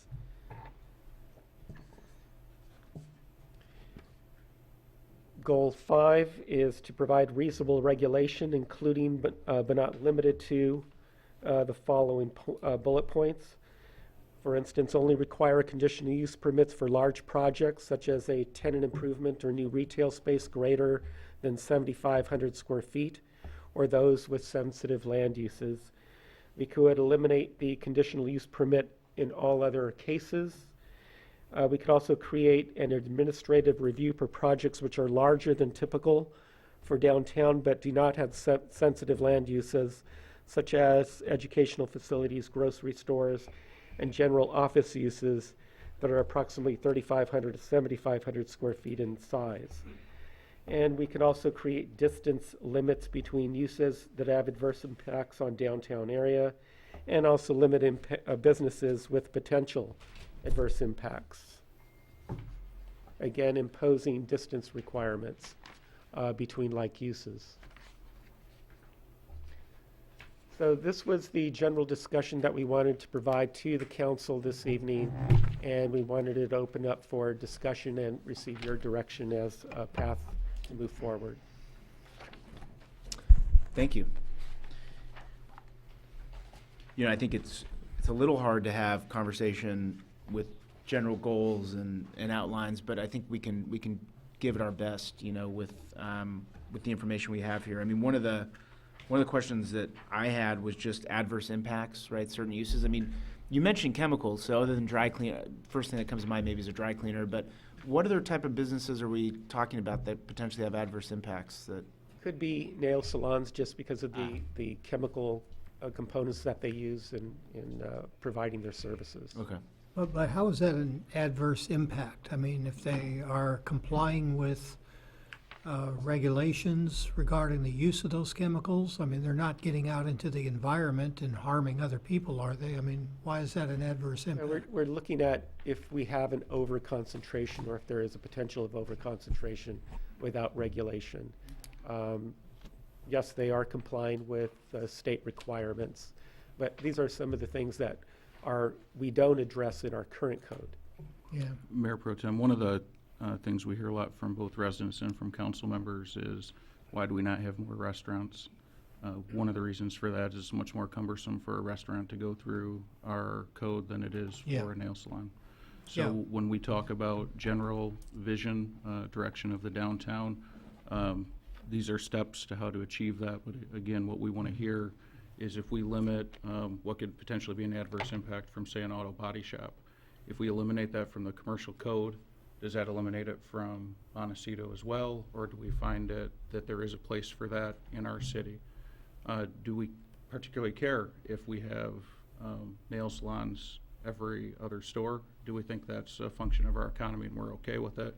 Or do we want to actively seek to diversify that with other uses such as restaurants or professional uses, specialty shops? I think council gives that direction, and once we have that conversation, we can come back with some of the examples that we heard. So how do we determine what kind of businesses are of higher or lesser value to Sierra Madre? I'm sure many ladies and maybe some men like to get their nails done. It's good to have local nail shops. I know, you know, if we talked about restaurants, I think more restaurants would tend to create a little more foot traffic that could possibly attract some retail. We get sales tax from restaurants. We don't get much sales tax out of, but how do we list, like, in order of desirability, or how many of certain things that we really can use that our citizens would value? So, Mayor Pro Tem, that was actually the beginning of a really good answer. You've listed several ways we determine the value both to the community and the businesses by the type of foot traffic that's generated by the, we talk about the impacts on the community, by how it drives businesses to other establishments. And then we also look at what it is that we can support. So we know we can support more auto repair shops. Amazingly, right? In our community, the last report we ran, we can support that. We could support more specialty shops. We could support more restaurants. We had a harder time justifying being able to support additional nail salons or hair salons just based on the foot traffic we have and the concentration of businesses we have. So a lot of things that council and the community discuss that seem intuitive are borne out by the reports. For example, we can't support a grocery store here, and that is one of the reasons why the Albertsons likely closed, because we don't have the market for it. So I think from the policy level, it's what type of downtown do you want, and restaurants seem to be a key component of that when we have these discussions with people. So a code should come back that makes it easy for a restaurant to establish a business Yes, yeah, that part definitely agree with, yeah. Do we know how many nail salons we have? Because we seem to be picking on them. I know when we did the general plan update committee, we had like 14. Do we know how many we have now? We don't have 14. I believe we have about 4, possibly more, because they're possibly paired up with another business as well. Okay. Same thing with massage. Sonia, I appreciate the theme, the sense, and the need to streamline what we're doing and customize it. But are we also just limited to the types of establishments that we have and the size of them. I mean, with 128, and this is where we're at right now, we're pretty much limited to the inventory. Is that correct? Yeah, I wouldn't anticipate functional change in the downtown, though I do think there's long-term planning opportunity on Montecito, depending on what council wants that to look like. Is there, sorry, go ahead. Any other? I mean, we could, go through each goal to see if we as a majority or all of us are in favor of these, and that could be one way of doing it. We've gotten away from this historically of creating subcommittees. I feel like at some point up here on council we were creating subcommittees for everything. Now, other than the water subcommittee, I don't know if we really have one, but I mean, would it help staff if you had 2 council members that you worked with on an ongoing basis on this, rather than, because thinking about this process going forward, I just don't know how efficient it'll be to bring back. Maybe the next step is you bring back the fully edited commercial code. I don't know. That seems I like agree with your first statement, Mayor. I don't think we're ready to bring back a fully complete code. What I do think would be helpful, maybe not a full subcommittee, because I do like that we've gotten away from that, but maybe conversations at the quarterly liaison meeting with Councilmember Capocha and the chair and vice chair of the Planning Commission to talk through some of this and then come back. I would be amenable to that. And of course, if council wants to create a subcommittee, we're happy to work in that direction too. I'm throwing that out there. What's the? I don't know if all 5 of us should be necessarily, No, it's going to be too time consuming. bearing down on all these goals, but. Yeah, I was just going to comment, though. It seems like none of the goals really contradict each other, but I think it's really more of a vision of what we see. And again, I don't know, in terms of work and how we go about that, but it doesn't seem like any of these goals contradict each other. No, Councilmember Arizmendi, they're designed to be complementary in how we work through the code, and assuming the assumptions up front are correct, then the code process would, I think, naturally follow from that. So if council, as an example, says in general, we know that 2/3 of the business uses are 2,500 square feet and below, and the majority of that 2/3 do not have negative impacts, then let's find a way to make the process much smoother and less costly for those businesses. So again, if we're generally going to see heads nodding on that, so what you'll see is either with the subcommittee, the council liaisons, or through Director Gonzalez and I coming back and saying, this is what we heard, here's how we think that would look, and then we send it to the Planning Commission, who really takes the direction and vision of the council and turns it into a usable commercial code. I have a question. This came from Planning Commission, right? These are the themes came from Planning Commission. They had a subcommittee and worked on that, and we tried to stay true to the themes that they had. But again, we wanted to make sure we had the policy discussion tonight. I don't want to assume that I know what council wants to do with Montecito, for example. And if we move forward and apply the same regulations on the west part of town as Montecito, you may get some unintended consequences. You may get intended consequences, but I'm not entirely sure what the council wants to do with Montecito. And can we take this in small chunks Certainly. instead of trying to do it Well, all? Montecito, like you say, has been handled separately, and it's zoned industrial right now, but, so that is not considered part of our commercial district, so to speak, but I know it's Measure V. It's beauty's in the eye of the beholder, right? If it can be for the long-term planning. If we do decide we want to limit certain uses in the commercial code, again, example, using auto body, because there's 2 right in the middle of town. If we apply the same code to Montecito, then the same limitations would apply. Historically, Montecito has been zoned differently and treated differently, and that's okay. It's a heavier and different type of use. It also has mixed-use components to it. So some looking at the commercial code in pieces, to Councilmember Delmar's point, may make sense. Look at a commercial code only for our current commercial zoning, and then come back and talk about Montecito later. Montecito is a big challenge because various councils have tackled that one with no success in coming to any kind of resolution on it, so. But we can, because We could do that. Yeah. I was going to suggest that. I'd like to start with that, actually. Right. Well, I respectfully disagree. I think it'd be a tougher nut to crack and would be time consuming. I think we can get through the bigger general one first, and then we can tackle, at least I think that way we get something accomplished a lot I agree sooner. on keeping the component of the Montecito separately. Yeah. Fine. I do want to recognize the chair of our planning commission, John Hudd, who's in attendance, who may have, if you want to add anything now during our discussion. Look at that big, thick font. Oh, wow. Yeah, with regard to Montecito, I've got like 3 different separate plans that lived and died. And there was one of the main reasons why those died is because they tried to combine it with the downtown and deal with it all at the same time. So I really recommend don't do that. I think the other thing is, if you remember back pre-Measure V days, there was this idea for a downtown specific plan, and then it got merged in with Montecito. The commercial code has got some problems, but it's not horrible, and it's tweakable and fixable. The Montecito code probably needs to be started over from scratch. And I think it would be a lot better, stepwise, to do the commercial code, get it up and running, only modify the Montecito as much as need to, because you can do the commercial uses in Montecito and you can also do industrial uses. But then after you get that up and running and see what works, then go to Montecito separately.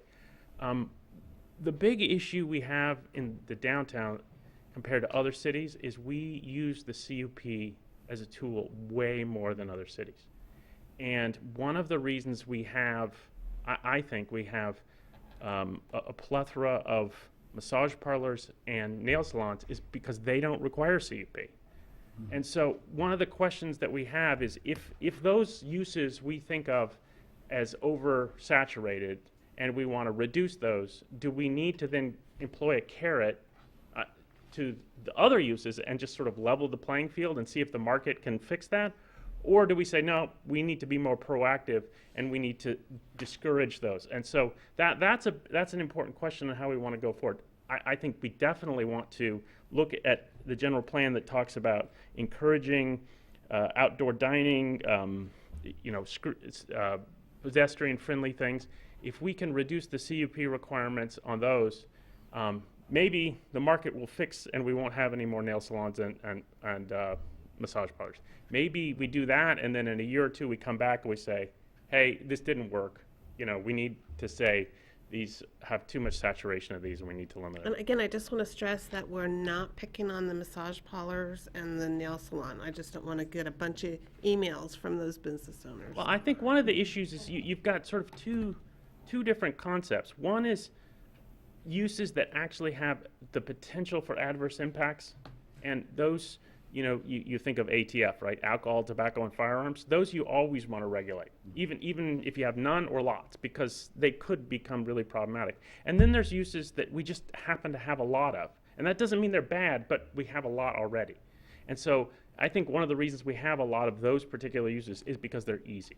And if you think about from a landlord's perspective, you have a space that you want to rent out.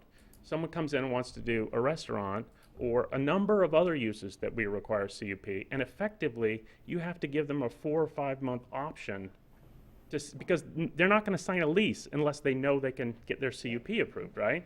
And so they'll probably pay higher rent, but are you going to wait 4 or 5 months and see if that works, or are you just going to rent it to another nail salon, And I think that's the problem. And if you look at where we are compared to other cities, our surrounding cities, Pasadena, Arcadia, Monrovia, we employ that way too much.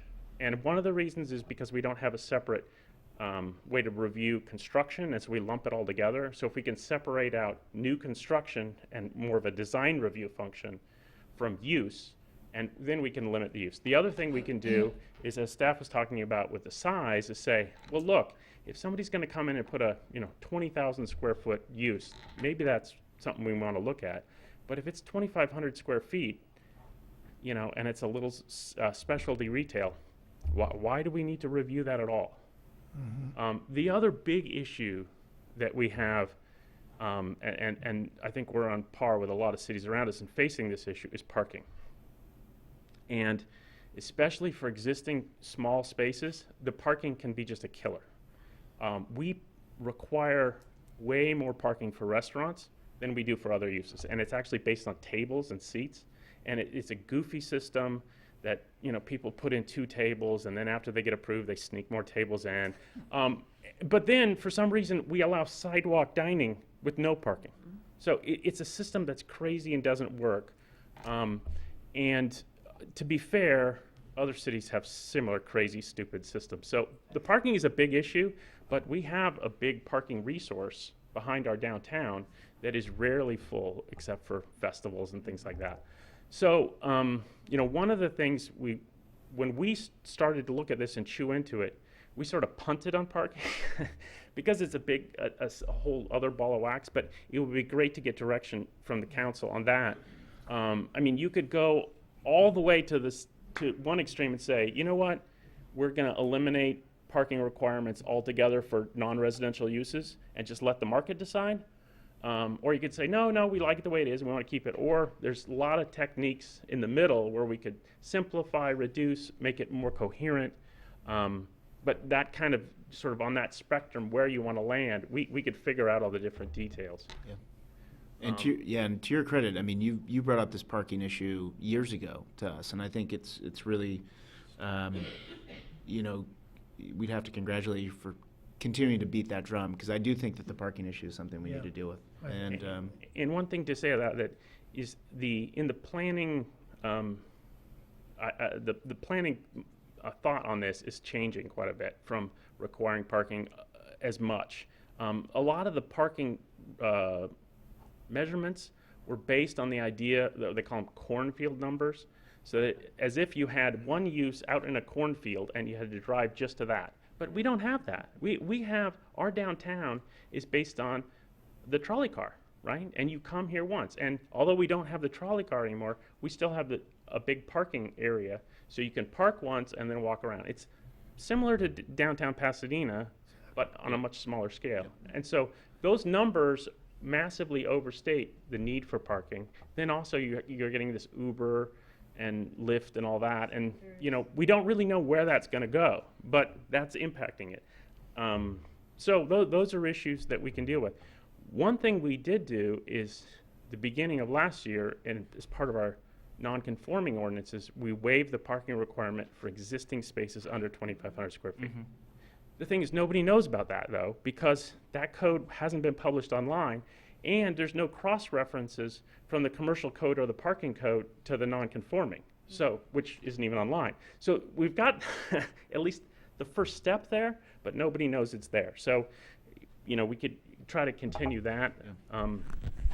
And one other thing I'd like to say is, if we do go down the road where we want to actually say there are certain uses that we have too many of and we want to limit I would really suggest we do that based on a total number rather than a distance requirement, because that whole concept for a distance requirement, it has two things that don't really apply here. One, it's for a big city, and we only have one little downtown, and it really doesn't matter if we have, to pick on nail salons, the nail salons all in a row, or they're sort of spread out because they're all in downtown, right? The other thing is the nail salons, the issue is oversaturation. There's too many of them. It's not that they're noxious uses. It's not like, the traditional thing, if you have too many liquor stores together, you bring the bad element, so to speak. I don't think the people who frequent nail salons are the bad element. Okay, please, make sure you say that. It's really just an issue of numbers there. And so if we do want to have some sort of limit, it should just be based on the total number, not on sort of distance locations. Those kind of systems often have unintended consequences that I don't think we need. Yep. Thank you. That all makes sense and all very helpful. And I think on those notes, I'm going to open this up for any questions or public comment. The other thing is, you talked about doing a subcommittee. I don't know if you're going to go down that road. I wonder if it's possible if there is a subcommittee, if it could be a subcommittee of planning commissioners and council members. Which I think makes sense. That would facilitate a lot of the back and forth instead of, having formal meetings where we punt stuff up and down. Yeah, I agree. I think it's a good suggestion. Well, I just, our city manager made a suggestion that you possibly can use our quarterly meetings. So we've got the chair of the planning commission, the vice chair. Mm-hmm. We can just add, I'd like to continue to participate in that. Why don't we add one person from the council to that, because we've got our city manager and our director there. Yeah. And I think we can give some direction tonight if we go through this, and then take it and fine tune it in that format. That'd be my suggestion. I think it's a good idea. Yeah. Thank you. Okay. We'll discuss that after public comment and questions.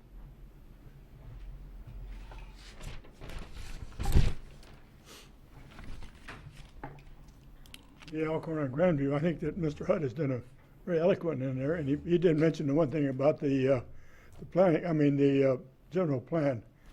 And it was just sort of in passing.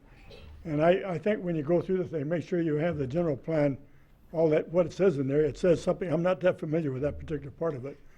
But I think when you go through your deliberations, make sure you include all the work that went into do the general plan. It was just in passing, and you probably are, but I just want to emphasize that make sure that that is part of your discussions and that consideration. They talked about restaurants and others, that meets other aspects of that.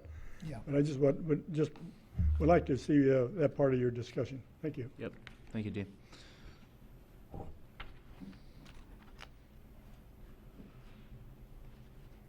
Hi, Carol Canterbury, 46 Victoria Lane. I was not going to talk. I went home and there were no shoes.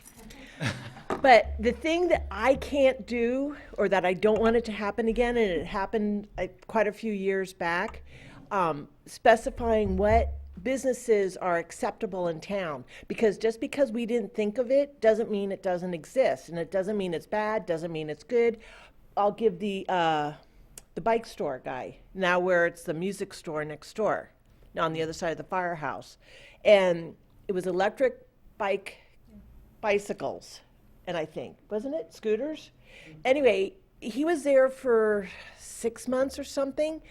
All of a sudden, he was told that he needs a CUP because it was not on the acceptable, it wasn't in the acceptable use for the downtown area. So that was like it was huge. He left. He's very happy, I believe, in Eagle Rock area, but I'm not positive, don't quote me. And the other part is the parking. And you guys, I don't know how many of you scroll through Facebook or Twitter or Instagram. Instagram's not so bad. Facebook, it's all out there. They lost their minds. The Sierra Madre group, there's a couple of groups. There was no parking for one day on Monday, not Labor Day, Memorial Day, but I think it was the 16th, 20th, May 20th. And people just lost their minds with no parking. And it's a perfect example because I know the next subject that's probably coming up in the next meeting or so will be Kirsten Court.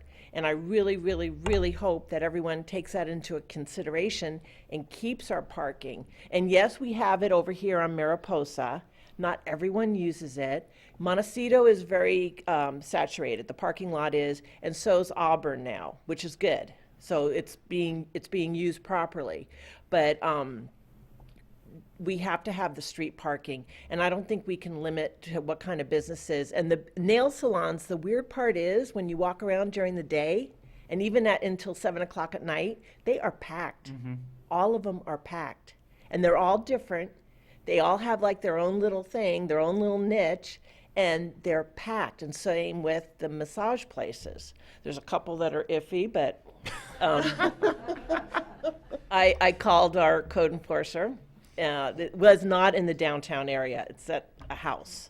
So, but those are also they're being used. So I don't know how much money we get back on anything like that, but I'm really uncomfortable trying to say, no, we can't have a toy store because it's not on the list. And East Montecito is not just industrial.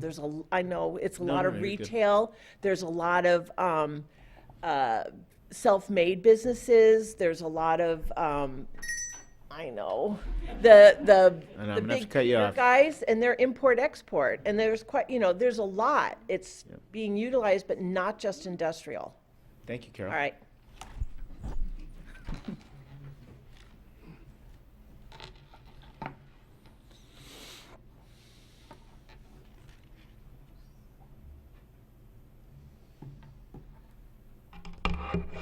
Well, I didn't come here to talk about this, but Carol got me going. Ron Coleman, 520 Fairview. Yeah, you are picking on nail salons and everything else. Yes. Because, if I was a landlord and I knew a few of them in town, and now God Council is going to decide, or the city, excuse me, is going to decide who is going to be able to lease my property, Councilman Kaposha asked earlier, are these businesses complying with all state codes for pollution, air, and stuff? And yes, they are. And so you're going to have a tough road to hoe here, folks, because you're working on playing God and deciding who's going to be able to play in your sandbox. Okay? Just listening. You know, and I already mentioned landlords are going to be upset because you're telling them that they have to screen who can have a business there. I don't think that's legal under the Realty Act, California Realtors. Now, somebody brought up the difficulty of having a restaurant in the CPU and all the hoops they got to jump through. Prime example is on Cervantes Boulevard. I want to say it's 21 West. It used to be a hair salon. Then other people bought it, and they've been jumping through hoops for a year, and they still, now, I think they got into construction 2 or 3 months ago. So, yeah, streamline the business how you want to get things done in town would be a very positive thing, but dictating who can work in our town, I don't think so. And parking, you know, there's multiple times my wife and I have driven down on a Saturday night to go down and have dinner in town, and we leave town because there's not enough parking. You know, and you know, I'm going to get rid of this in about 2 months after surgery, but as being a disabled person for the last 4 months, there wouldn't be bad to have a few curbs painted blue along Upper Baldwin. I'll see you back here in a few minutes. Thanks, Ron. Any other comments or questions? Okay, we'll bring it back. Any discussion, any points people want to make? My thinking is, you brought up, I think we can quickly kind of just go through these goals and let's just, you know, say what we agree with, what we don't, and give some direction for staff until we have that quarterly meeting. I agree. Who wants to go first? Well, let's just go through the Well, first. let's through the go first goal. around. So are we in agreement that we're going to separate the downtown from Montecito? Yes. Yep, that's fine. So, goal number 1, facilitate land use entitlement process for business establishments, cheaper, quicker. Does anybody disagree with that? No. I was going to say, I don't even know if there's anything I'm going to really disagree with. But. Number 2, anything? What, land uses that are not currently included? You know, my thinking on this is that if there are things that we would specifically exclude, I don't think we should have a list. I mean, I'm thinking of it differently. I mean, today, do we have a list of uses that are included and they're listed? I don't know that. I'm hearing a yes. Yes, we do have a list. So should it be a list of things that are excluded rather than included? It could be, and also the prior effort that the Planning Commission had discussed, we talked about establishing a director's list, so it's not all-inclusive. It wouldn't be all-inclusive specifically within the ordinance, but it could evolve over time and be added to by staff. I think, Mayor Pro Tem, the purpose of this is to make it easier for people, so I'm not going to pick on nail salons. So what is the difference between a dance studio and a karate studio? Right, we want to make sure that we have the ability to treat like uses similarly and make it easier for them to locate. That's not an example from our current code. I'm just trying to say that you get shades of uses that if we don't have the ability to include them, they have to go through additional. Well, see, if I can just finish my point, though, is I'm just thinking that rather than have this list of included ones, if it does not cause an adverse impact, why do we even have a list? We should have a list of things that maybe are excluded. Does that not make sense? Well, under zoning law, there's really 3 categories of uses in any zoning code. There's the kinds of uses that are as a matter of right, they don't require any kind of review other than a building permit if you're constructing something. Then there's the uses that require some kind of discretionary review, and then there's finally uses that are prohibited for that particular zoning code. Other issues that cities handle differently. Some cities have a provision in their code that allow the director to categorize like uses. So in other words, if the use isn't specifically listed, like for example, yoga studio, dance studio, or karate studio, is it close enough to, is the use that's proposed close enough to a use that's already there? And so some cities have a provision that that determination can be made by the director. Yeah. Other cities say if it's not specifically there, it's prohibited. So these are some of the policy decisions that you're being asked to consider. If I may, one of the things that we talked about on the planning commission level is moving from a list of specific uses to a list of categories of types of uses. Okay. And then the director could, when a new use comes up, could say, okay, this one really belongs in this category, because we had actually a Pilates studio that couldn't come into town because we don't have Pilates studio See, that's ridiculous. on the list. Okay.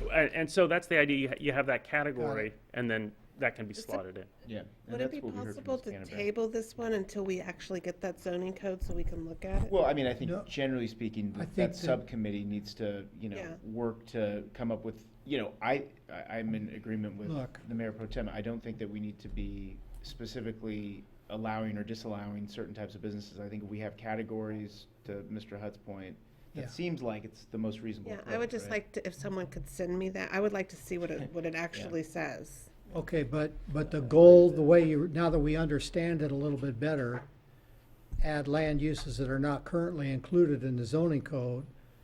In general, we understand this to be Yeah. what we're trying to achieve. Yeah. Okay. Number 3, improve underutilization, limit over concentration. I mean, I think we've been. Okay, well, just my point about this, I think, again, from some of the comments and from Mr. Hutt's comments, I'm not sure that we want to, I think we, maybe if we, as you put it, Mr. Hutt, would level the playing field and get rid of some of the stuff that is causing some to give up. If we get rid of that, this problem might be taken care of automatically. So I'm not sure that I would want to actually specifically limit nail salons or massage parlors. If we just let the market do its thing by reducing some of the constraints that we put on other businesses, I think it would naturally limit the overconcentration of some uses. Yeah. So rather than try to, micromanage that, let's just fix the other stuff and leave that alone. Yeah, I'm not really crazy about the very last one, prohibiting certain uses. So, That's the only one Councilmember Delmar, we can talk about that more in depth. We do currently have prohibited uses. I know. So the policy level for council will be marijuana. Yep. Yeah. Car washes, sexually oriented businesses, things of that nature. I'm assuming we do want to keep some of those things on the list, but maybe not all of those things Yeah, on the so list. again, I Yeah. would like to see the list. Is there, how is staff, I guess, defining underutilization? I mean, when we're saying we want to improve underutilization of downtown area, we're just saying lack of diversity, or are you saying more specifically, a lack of good use? I mean, what is underutilization exactly? I do think lack of diversity is one, but also restaurant-type uses we think are underserved here. We do think that along Montecito in the downtown district and areas, if we gave the restaurant use the same type of regulation that we give to other businesses that tend to have the same impacts, we do think there would naturally be more. And that's, in our opinion, that's a higher use of the downtown when we consider the factors of foot traffic and dollars spent and people it drives to downtown. So it's not a value statement, but it's a monetary economic statement. So do you have those numbers of people who said they wanted to open a restaurant and they didn't because it was What we generally hear, in all seriousness, is that it is exceptionally difficult for businesses that want to come in, very expensive, and they don't understand why they have a different set of regulations than someone across the street.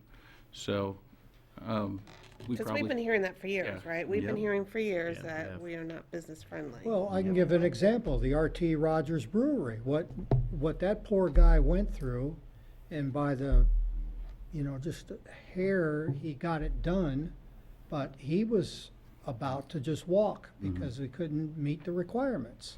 But I'll just say, the city staff was great in just working with him to overcome the barriers, but that's ridiculous how long that took to get done.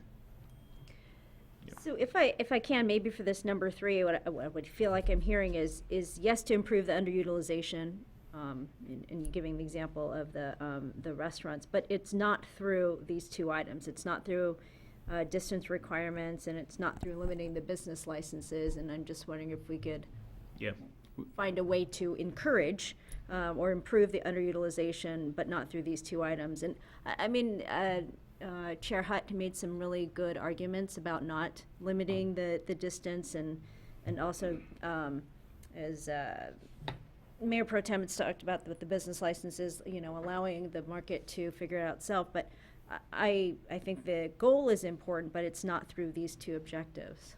Yeah, I tend to agree with that. I think we've got that direction, that the market-based approach, and talk about leveling the playing field as opposed to limiting what other businesses can do. And maybe encouraging, or I don't know, decreasing the obstacles for those that have a higher requirement for CUP. I'm not sure how to. Because it looks like goal 4 really helps with goal 3. Yeah. Yeah, I think. So maybe X out 3, add in underutilization in number 4. Yeah. Right. I mean, that's actually a good point. Number 4 seems like a no-brainer here, but. And really, it does, because so for 3, you can use sort of the under the goal is some of these things that you've listed in number 4. Yeah. Yeah. And so I think everyone's in favor of 4. 5 seems a little different in that provides sensible regulation, and I just think that that's kind of in the eye of the beholder, right? And so I just don't know. 5 to me just kind of seems like we're getting there with the other 4. Like I just feel like we're trending towards sensible regulation. So I'm not necessarily against number 5, but even the things that you list here only require CUPs for large projects. Well, I think that's what number 4 is. Right. Create administrative review for projects. I kind of think that's what number 1 does, right? And encourage land use, quicker, faster land use entitlements. So I'm fine with number 5. It just seems like it's basically an overarching executive summary of the other 4. But, one person's sensible regulation is another person's, overreach. So. Yeah, I mean, I think it makes sense to kind of collapse these into 3 major goals, and then we can work as a subcommittee and planning. And who was the other commission that we were recommending to be part of this? It was chair, vice chair, and then the mayor pro tem, and then one unsuspecting volunteer up here. Who's that alternate? I don't Is that know. me? It may be. So basically, we have 3. I mean, if we're going to collapse 3 into 4, and then number 5 just seems like I don't know. I think you could split that up. It might make it a little bit easier. Mayor, I think number 5 is to point out we have very few large businesses in town. So maybe looking by both size and use, if you're getting a 7,500 square foot business, we may want to look at that different because it's going to be atypical and set aside. But I do agree with that it's more overarching and we could collapse things into it. So what I have is commercial code is 1, parking is 1A with this direction, Montecito is 2. And I think we have direction on everything in the goals, specifically using a market-based approach as opposed to any type of limitation. And I think I'm hearing parking should come as well. I think we have to address parking. I think it's just too restrictive for some types of uses that would be of value to Sierra Madre. Yeah, I mean, frankly, we've talked about this. Old Town Pasadena, if they had the same parking requirements that we did would never be able to do what they did. Old Town Monrovia, I mean, it's just, people there park in parking lots and they walk. And I think that notwithstanding the parking for those with disabilities, I think that that's something that we have to get used to here. So who wants to serve with the Mayor Pro Tem? I hear we have one volunteer, maybe Councilmember. I actually think I need to, because I've been avoiding planning for all these years, so this will be my. Yeah, I've had my time with the general plan. Someone else can do it. It's fine with me. Okay. I don't know, when do you guys? Councilman Goss? Didn't want to If annoy she you. doesn't want to do it, I'd do it, but I get the impression you want to do it. No, if you'd like to and you have the time for it. So we flip a coin? Sure. I can volunteer. Well, we can get started just as soon as staff is ready to get started. And we'll see who's available. Okay, fair enough. Okay, great. Well, thank you, Chair Hutt and staff. We're going to move on. Thank you, John. That's great. We're going to move on to item number 7, the parking of commercial vehicles. Yes, good evening, Mayor and City Council members.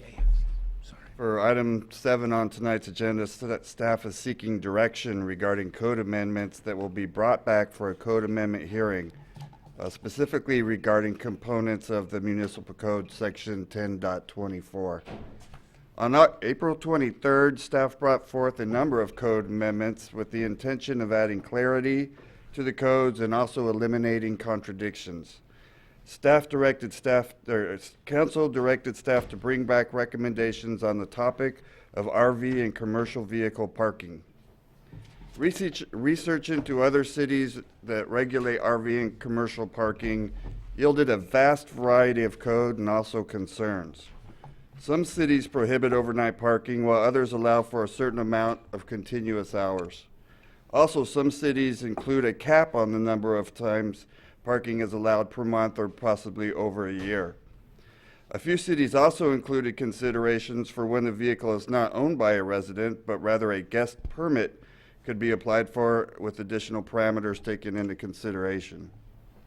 Generally, cities regulated the parking of RV and commercial vehicles for safety and neighborhood enjoyment considerations.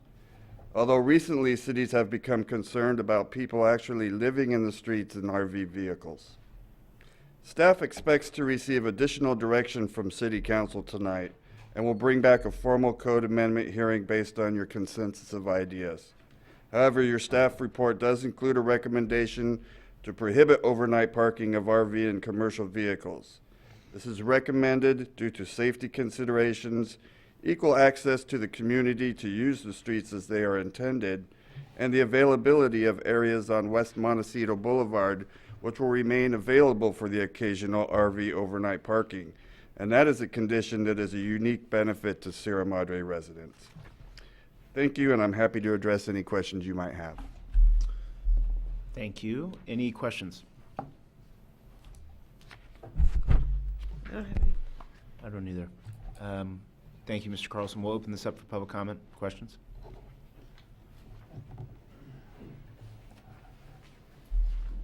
Good evening, Mayor Harabedian and council members. My name is Tim Shakarian. I live at 89 Auburn Avenue, and I do have an RV and a flat trailer that my children like to ride a dirt bike on. I've been cited for it twice for being a commercial vehicle.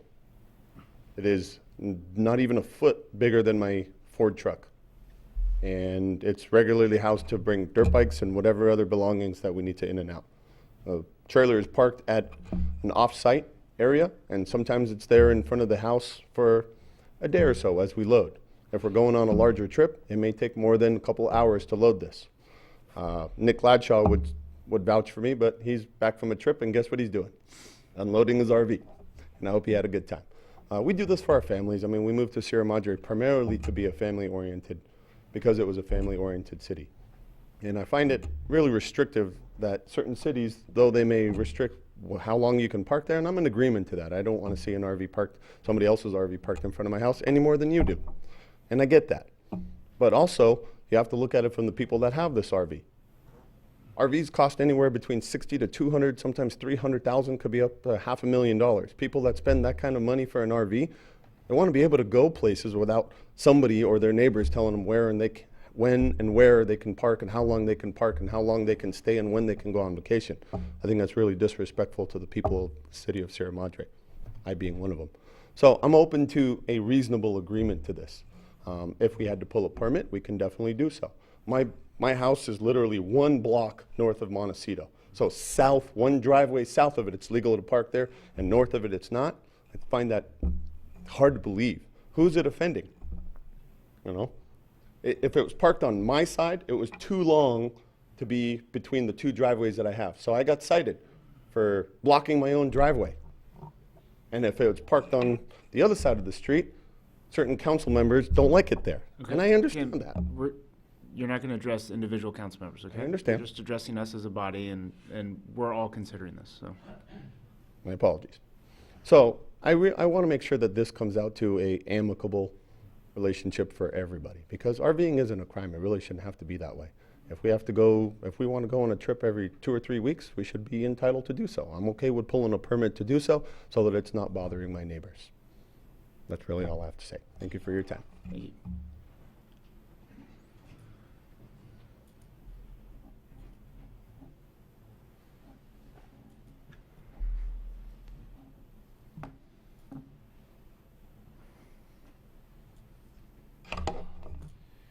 Ron Coleman, 520 Fairview. I'm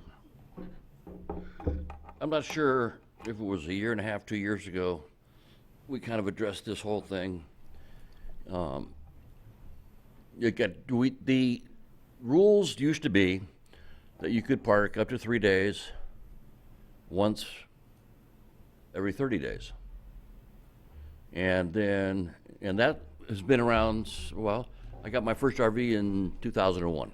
We used to have to come down to the police department and fill out a form and get our permit. Then we went online, and that made it even better.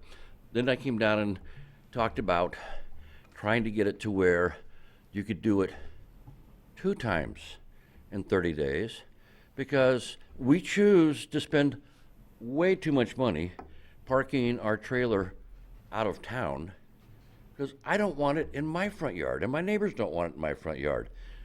I understand the code is legally that I could put it in my front yard.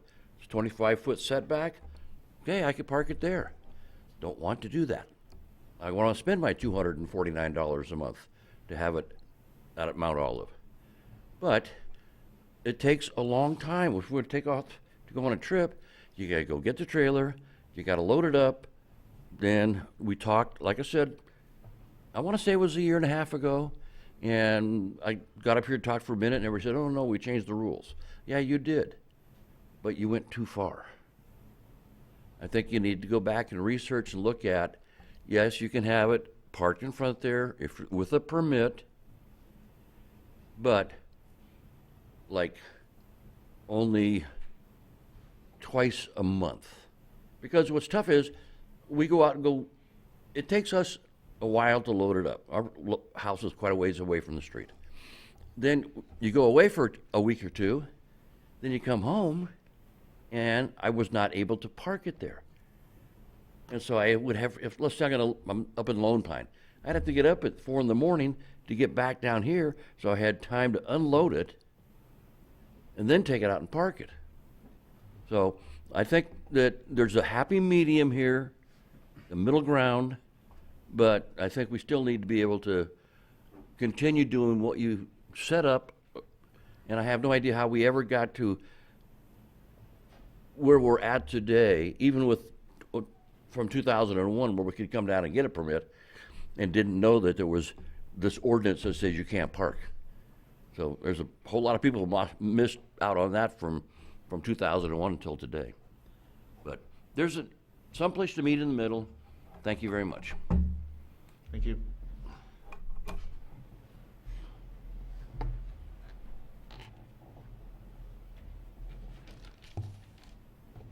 My name is Caleb with a K, Chakarian. I live on 89 Auburn with my dad, Tim.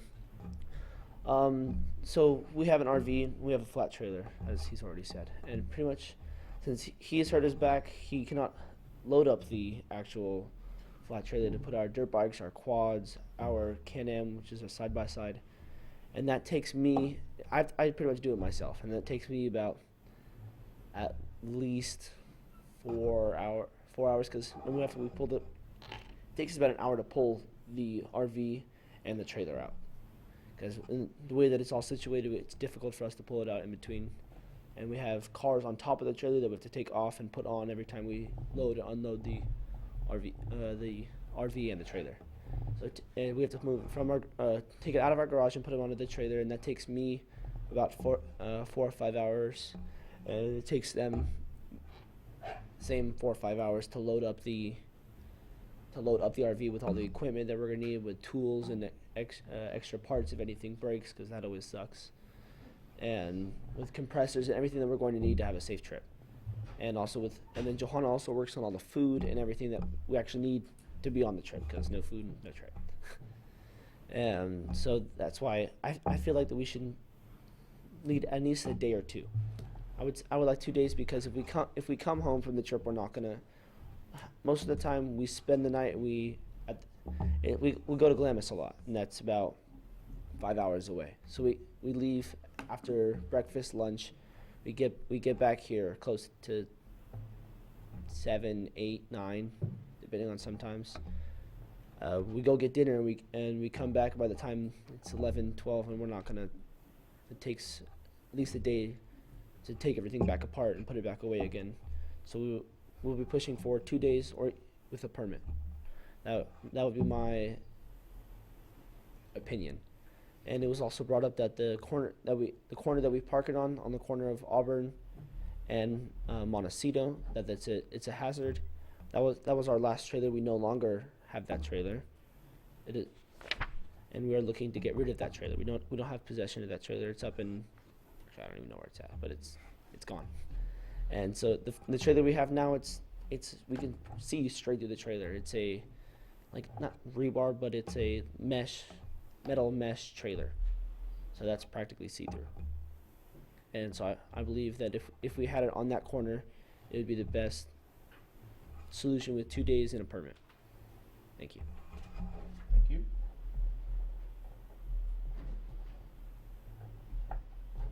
Any other comments, questions? No? Okay.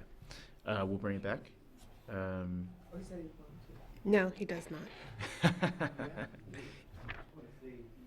Okay. Come all the way up to the podium and state your name. All right. My name is Steve Delmar. I live on Auburn Avenue, and I thank you very much. And I live across the street from this family, and I have no objections to people having their recreation and the things that they do, but it is a safety hazard. They park on the corner of Auburn and Montecito. It's very difficult to see when you come around that corner. They've parked RVs in front of our house for weeks, not a few hours. This has nothing to do with unloading and loading an RV. This is consideration for neighbors. It's rude. We've had people come to visit our house. They can't even park in front of our house. They got to park up the street. It's raining. They got little kids. It's very difficult. So it's a safety issue, basically. They should not be parking there. And secondly, it's a consideration issue.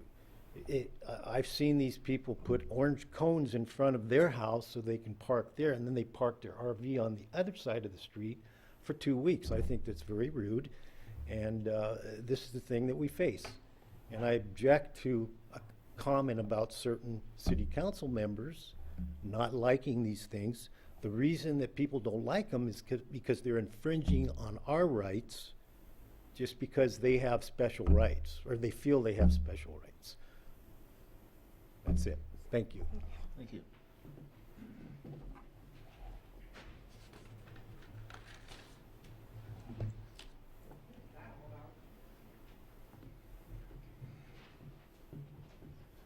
My name is Johanna Reichert. I live at 89 Auburn Avenue. I don't want to be a bad neighbor. I don't want to upset my neighbors. It's been there for 5 or 6 days. It's never been there for 2 weeks. We had a flat tire. We try not to do that. Here's the funny thing. We didn't hear about any of this until the police started coming out and telling us that we couldn't have it parked for longer than, I think, 5 hours. We'd never heard about it. Nobody has ever come up to us and said, hey, we don't appreciate your stuff being parked here. Can you limit it? Can you park it somewhere else? Like I said, I don't want to be a bad neighbor. I don't want to be that neighbor that you talk about and that you act weirdly whenever I'm around you. Come and talk to us and let us know that you don't like something. We're willing to work things out. I don't want to be your enemy. I want to live in Sierra Madre. It's a small town. I own a business in Pasadena. The gentleman who was in the back, he's one of my customers. I didn't even know he lived here. So it's a small town. I don't want to be anybody's enemy. I'd like things to be within reason. I don't mind a permit. I don't mind a limitation. But if you make it too strenuous or too difficult, it's going to infringe on the way we live our life. And that can be frustrating, just like it's frustrating for, you know, your view and your family visiting and stuff like that being infringed on. Thank you. It's the same as the other. Reichert. Any other comments, questions? Okay, so we'll bring it back now. So can I just, I'll just ask the first question. So we had contemplated some sort of hour restriction, 48 hours, 72 hours, something that would allow loading, unloading, but I think where we are now is we don't have that. And it's, if you want to park it overnight, you have to park in certain streets, Sierra Madre Boulevard or Baldwin. So can we just explain, I guess, the evolution of where we are? Sure, Mayor. I think our initial intention was to have a conversation and bring forward a code change in ordinance, and we heard a lot of discussion from council, from the community. That discussion has been going on for the past month between the meetings. So we tried to bring it back down to what the code says today that is reasonable, while also allowing overnight parking in an area of downtown, and also not truly understanding if there's consensus on council on how they want to act on this issue. So instead of bringing forward multiple options with a potential ordinance, we thought, and as you heard Mr. Carlson say, we thought another discussion before we bring back an ordinance is probably the best way to go. Mm-hmm. Okay. And can I just ask that, because I think it's gotten way too personal, this was brought back with other ordinances that we needed to clean up, correct? That's correct, Councilmember Delmar. We brought back 4 or 5 or 6, and we tried to do it all at one time based on complaints, concerns, or requests from the community. And people are passionate about RVs on both sides, so we have gotten several requests to look at it over the course of the past 8 to 12 months. And we had originally in the original ordinance, before we changed it, there was a 5-hour limit, and now we don't have that 5-hour limit anymore. Yeah, that's correct. The 5-hour limit was not limiting the RV to being at a place from 3 to 8, let's say. It was only if it was being loaded or unloaded or in service to that property for no more than 5 hours. So it wasn't, as if you see the overnight parking ban, no parking from 2 to 5. If you're done loading after 3.5 hours and it's no longer in service to the property under the code, you'd then have to move it. The 5 hours was you shall not exceed that. Right. So what you're seeing today is removing the 5-hour time limit to saying if you need to get up early and load it and it takes 4, 5, 6, 8 hours, we understand that. But where the concerns come in for safety and navigability of roads would particularly be overnight when it's darker and harder to navigate. So is the view that if they get home, an RV owner gets home late at night, needs to unpack it, they're not finished, they do as much as they can, move it to Sierra Madre Boulevard or Baldwin, then resume the next day? I guess, there's a concern about, right, that it takes a long time to pack and unpack, and it is an inconvenience to have to do that. So is there, having a time limit, 24 or 48 hours, what are the pitfalls there? Mayor, anytime you put a large body vehicle on some of our roads, they're not all as large as Sierra Madre Boulevard, you're limiting sight view and access. And we don't know, is 72 hours safer than 48 hours is 24 hours. So we have one thing we're looking at as a safety, and we're trying to balance that with how long does it take to unload a vehicle, and try and be sensitive to the fact that you want to beat traffic or you want to get in late to miss traffic. So how do you do that? So we thought the current code with the 5 hours was limiting because it may take longer. So what we did is just said as long as it takes, just not overnight. Again, So, we're trying and I to think that's the balance point that I'm trying to competing make, is priorities. we've actually extended the amount of time. Based on the old ordinance, it said you only had 5 hours. Now we're saying whatever it takes to unload or load that, but we have stipulated that you cannot park overnight, which was not in the old code either, right? You could not park overnight in the previous, the current code. In the current code, you can only use it for 5 hours, and so you're not allowed to park overnight. This way, we're opening up so that they have more time to load and unload. The current code, you would be allowed to park 5 hours overnight, again, as long as it was in service to your property, loading and unloading. And I get that's not a great standard, but you can park under the current code from 2 a.m. to 7 a.m. if you want to, as long as you're loading or unloading. Under the proposed ordinance, there is not that 5-hour time limit. And if you want to get up early and park and start loading at 4 a.m. and end loading at midnight, that's okay. But then you would have to either leave or take the car down, or the RV now, down to Sierra Madre Boulevard, where we allow overnight parking because the width of the road doesn't make it a hazard for sight. Okay. Any other comments, questions? Just Go ahead, go ahead. No, I was just listening to the news today, just FYI, there's a bill that passed at the Assembly that this may all be moot, that RVs can park anywhere, whenever. But it's only passed the Assembly, but it was that right? just something I wanted to share. Huh. And it would What- supersede all And why- local ordinances. Do you know why that bill has come forth? What's the point? I believe it was initiated due to the limited number of housing in the state. So people are living in their RVs and Well, want to I park them can, on the street. huh? I can add to that. So up in the Palo Alto, Redwood City, Redwood Shores area, especially by Google and There's Apple, the RV right? area. The workers cannot afford to live in that area because it's too expensive. So people have started living in their RVs along the streets, and the residents are complaining. And so the cities are putting in ordinances, and then someone did do a state bill saying we should be able to live there. And that just passed today. My only question, it's not a question, it's kind of like a observation. It seems like we're not really modifying our policy much at all. I mean, the understanding I had was that, and I've seen my neighbor Nick Ladshaw do this for years, if he's parking and he has to unload or unload and it gets too late at night, he simply drives it up and parks in front of the police station, goes and gets it the next morning and continues on with whatever he was doing. Isn't that what we can do under this proposal? Isn't that pretty much? That's correct, Councilor. So we're not really saying to you, gosh, if it takes you longer than 5 hours, we're gonna mess with you. We're saying, take what it takes, but you just can't park overnight. And we got you. We've got a place you can go without having to go back to Olive Mountain or whatever that place is called, right? Yeah, that's correct, Councilor. Seems like a fairly reasonable solution to me. Mayor Pro Tem? Yeah, I think it would be nice to be able to allow overnight parking, but I see that there's reasons why we wouldn't want to do that. Yeah.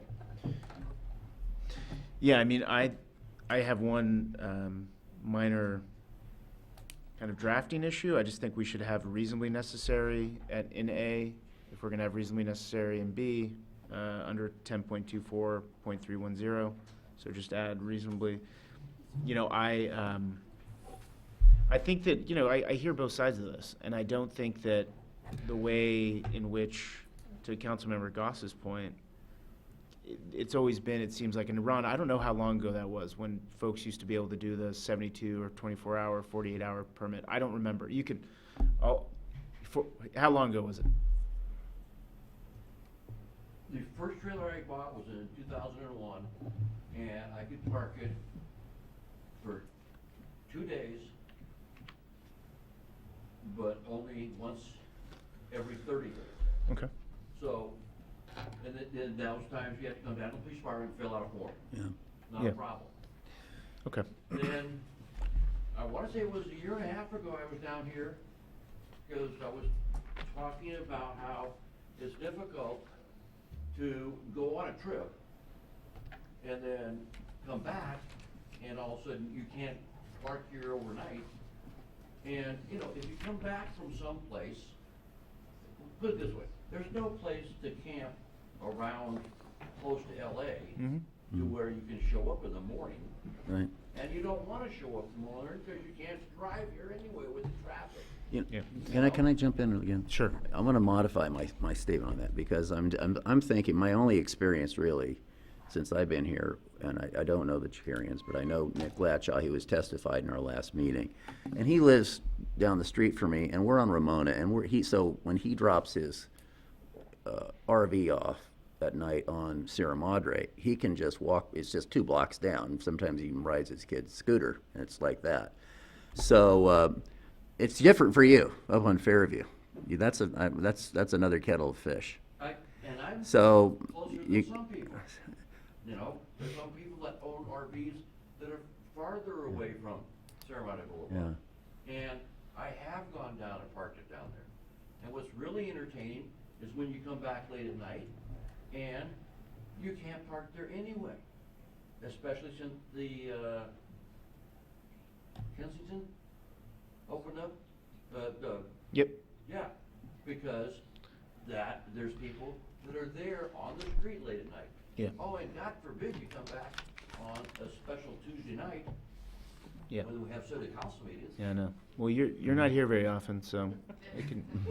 Yeah, and this isn't getting picked up on the TV, so that's why I love the interaction, but no one at home can hear you. So. Okay, but what I don't understand is how we have gone from 2001. Right. Noted.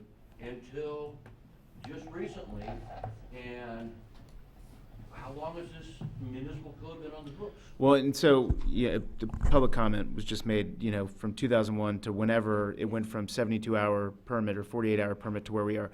Since I've been on council in 2012, I know it's been the current system, because the RVs have been parked out in front of City Hall since I started here on council. Time out. Okay, Go run. Go look at the internet and how you go to I know. permits on the city website. You've been able to go onto the city website and get a 3-day permit for probably 5 years. Okay. Started out at $2, now it's $6. Okay. So, in my memory, it's been 7 years. I don't know if staff has any idea. Regardless, my view of this is not unreasonable, what we're asking folks to do. Now, it might be burdensome. It might be, less than ideal for the average RV owner. And I think the reality is, and someone made this point, is there a reason why an RV owner should necessarily have more rights or a special right that someone that owns a big truck or a sedan or a different type of car doesn't have?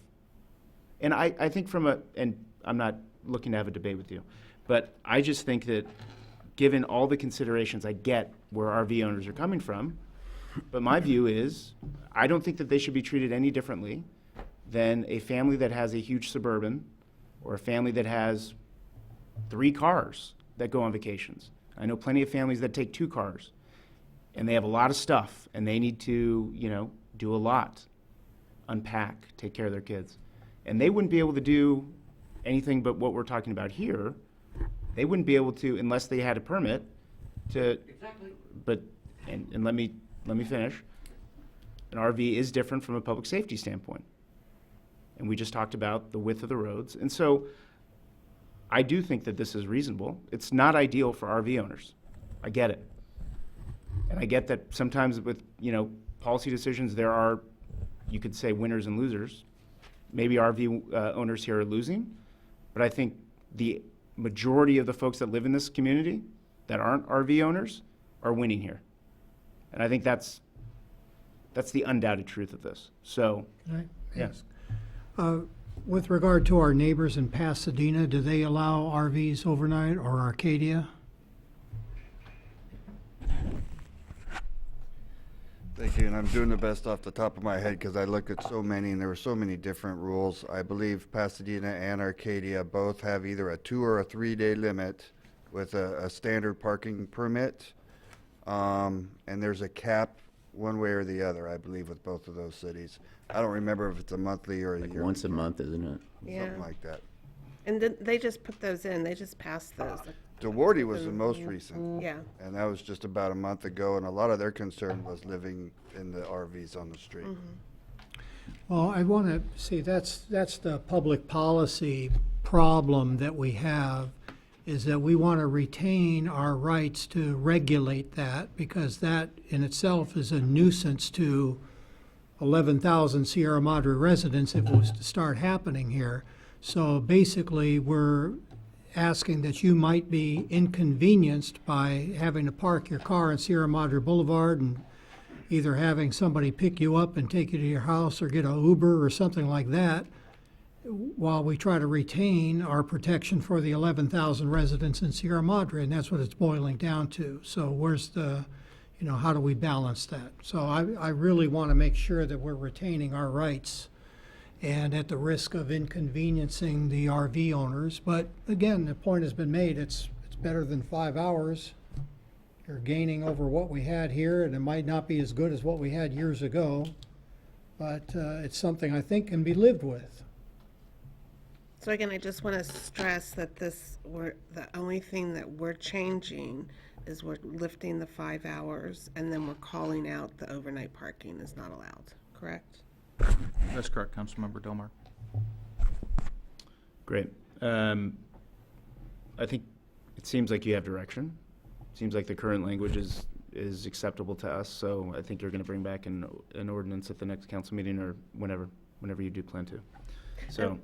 And can I ask, when you do bring it back, can you let us know when the changed?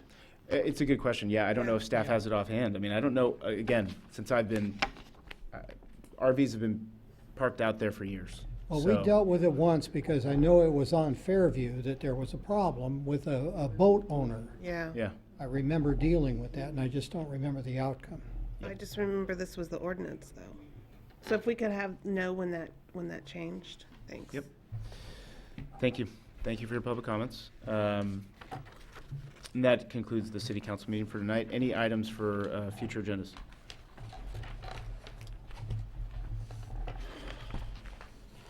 And with that, I'll entertain a motion to adjourn. Adjourn. Second. All those in favor? Aye. Good night.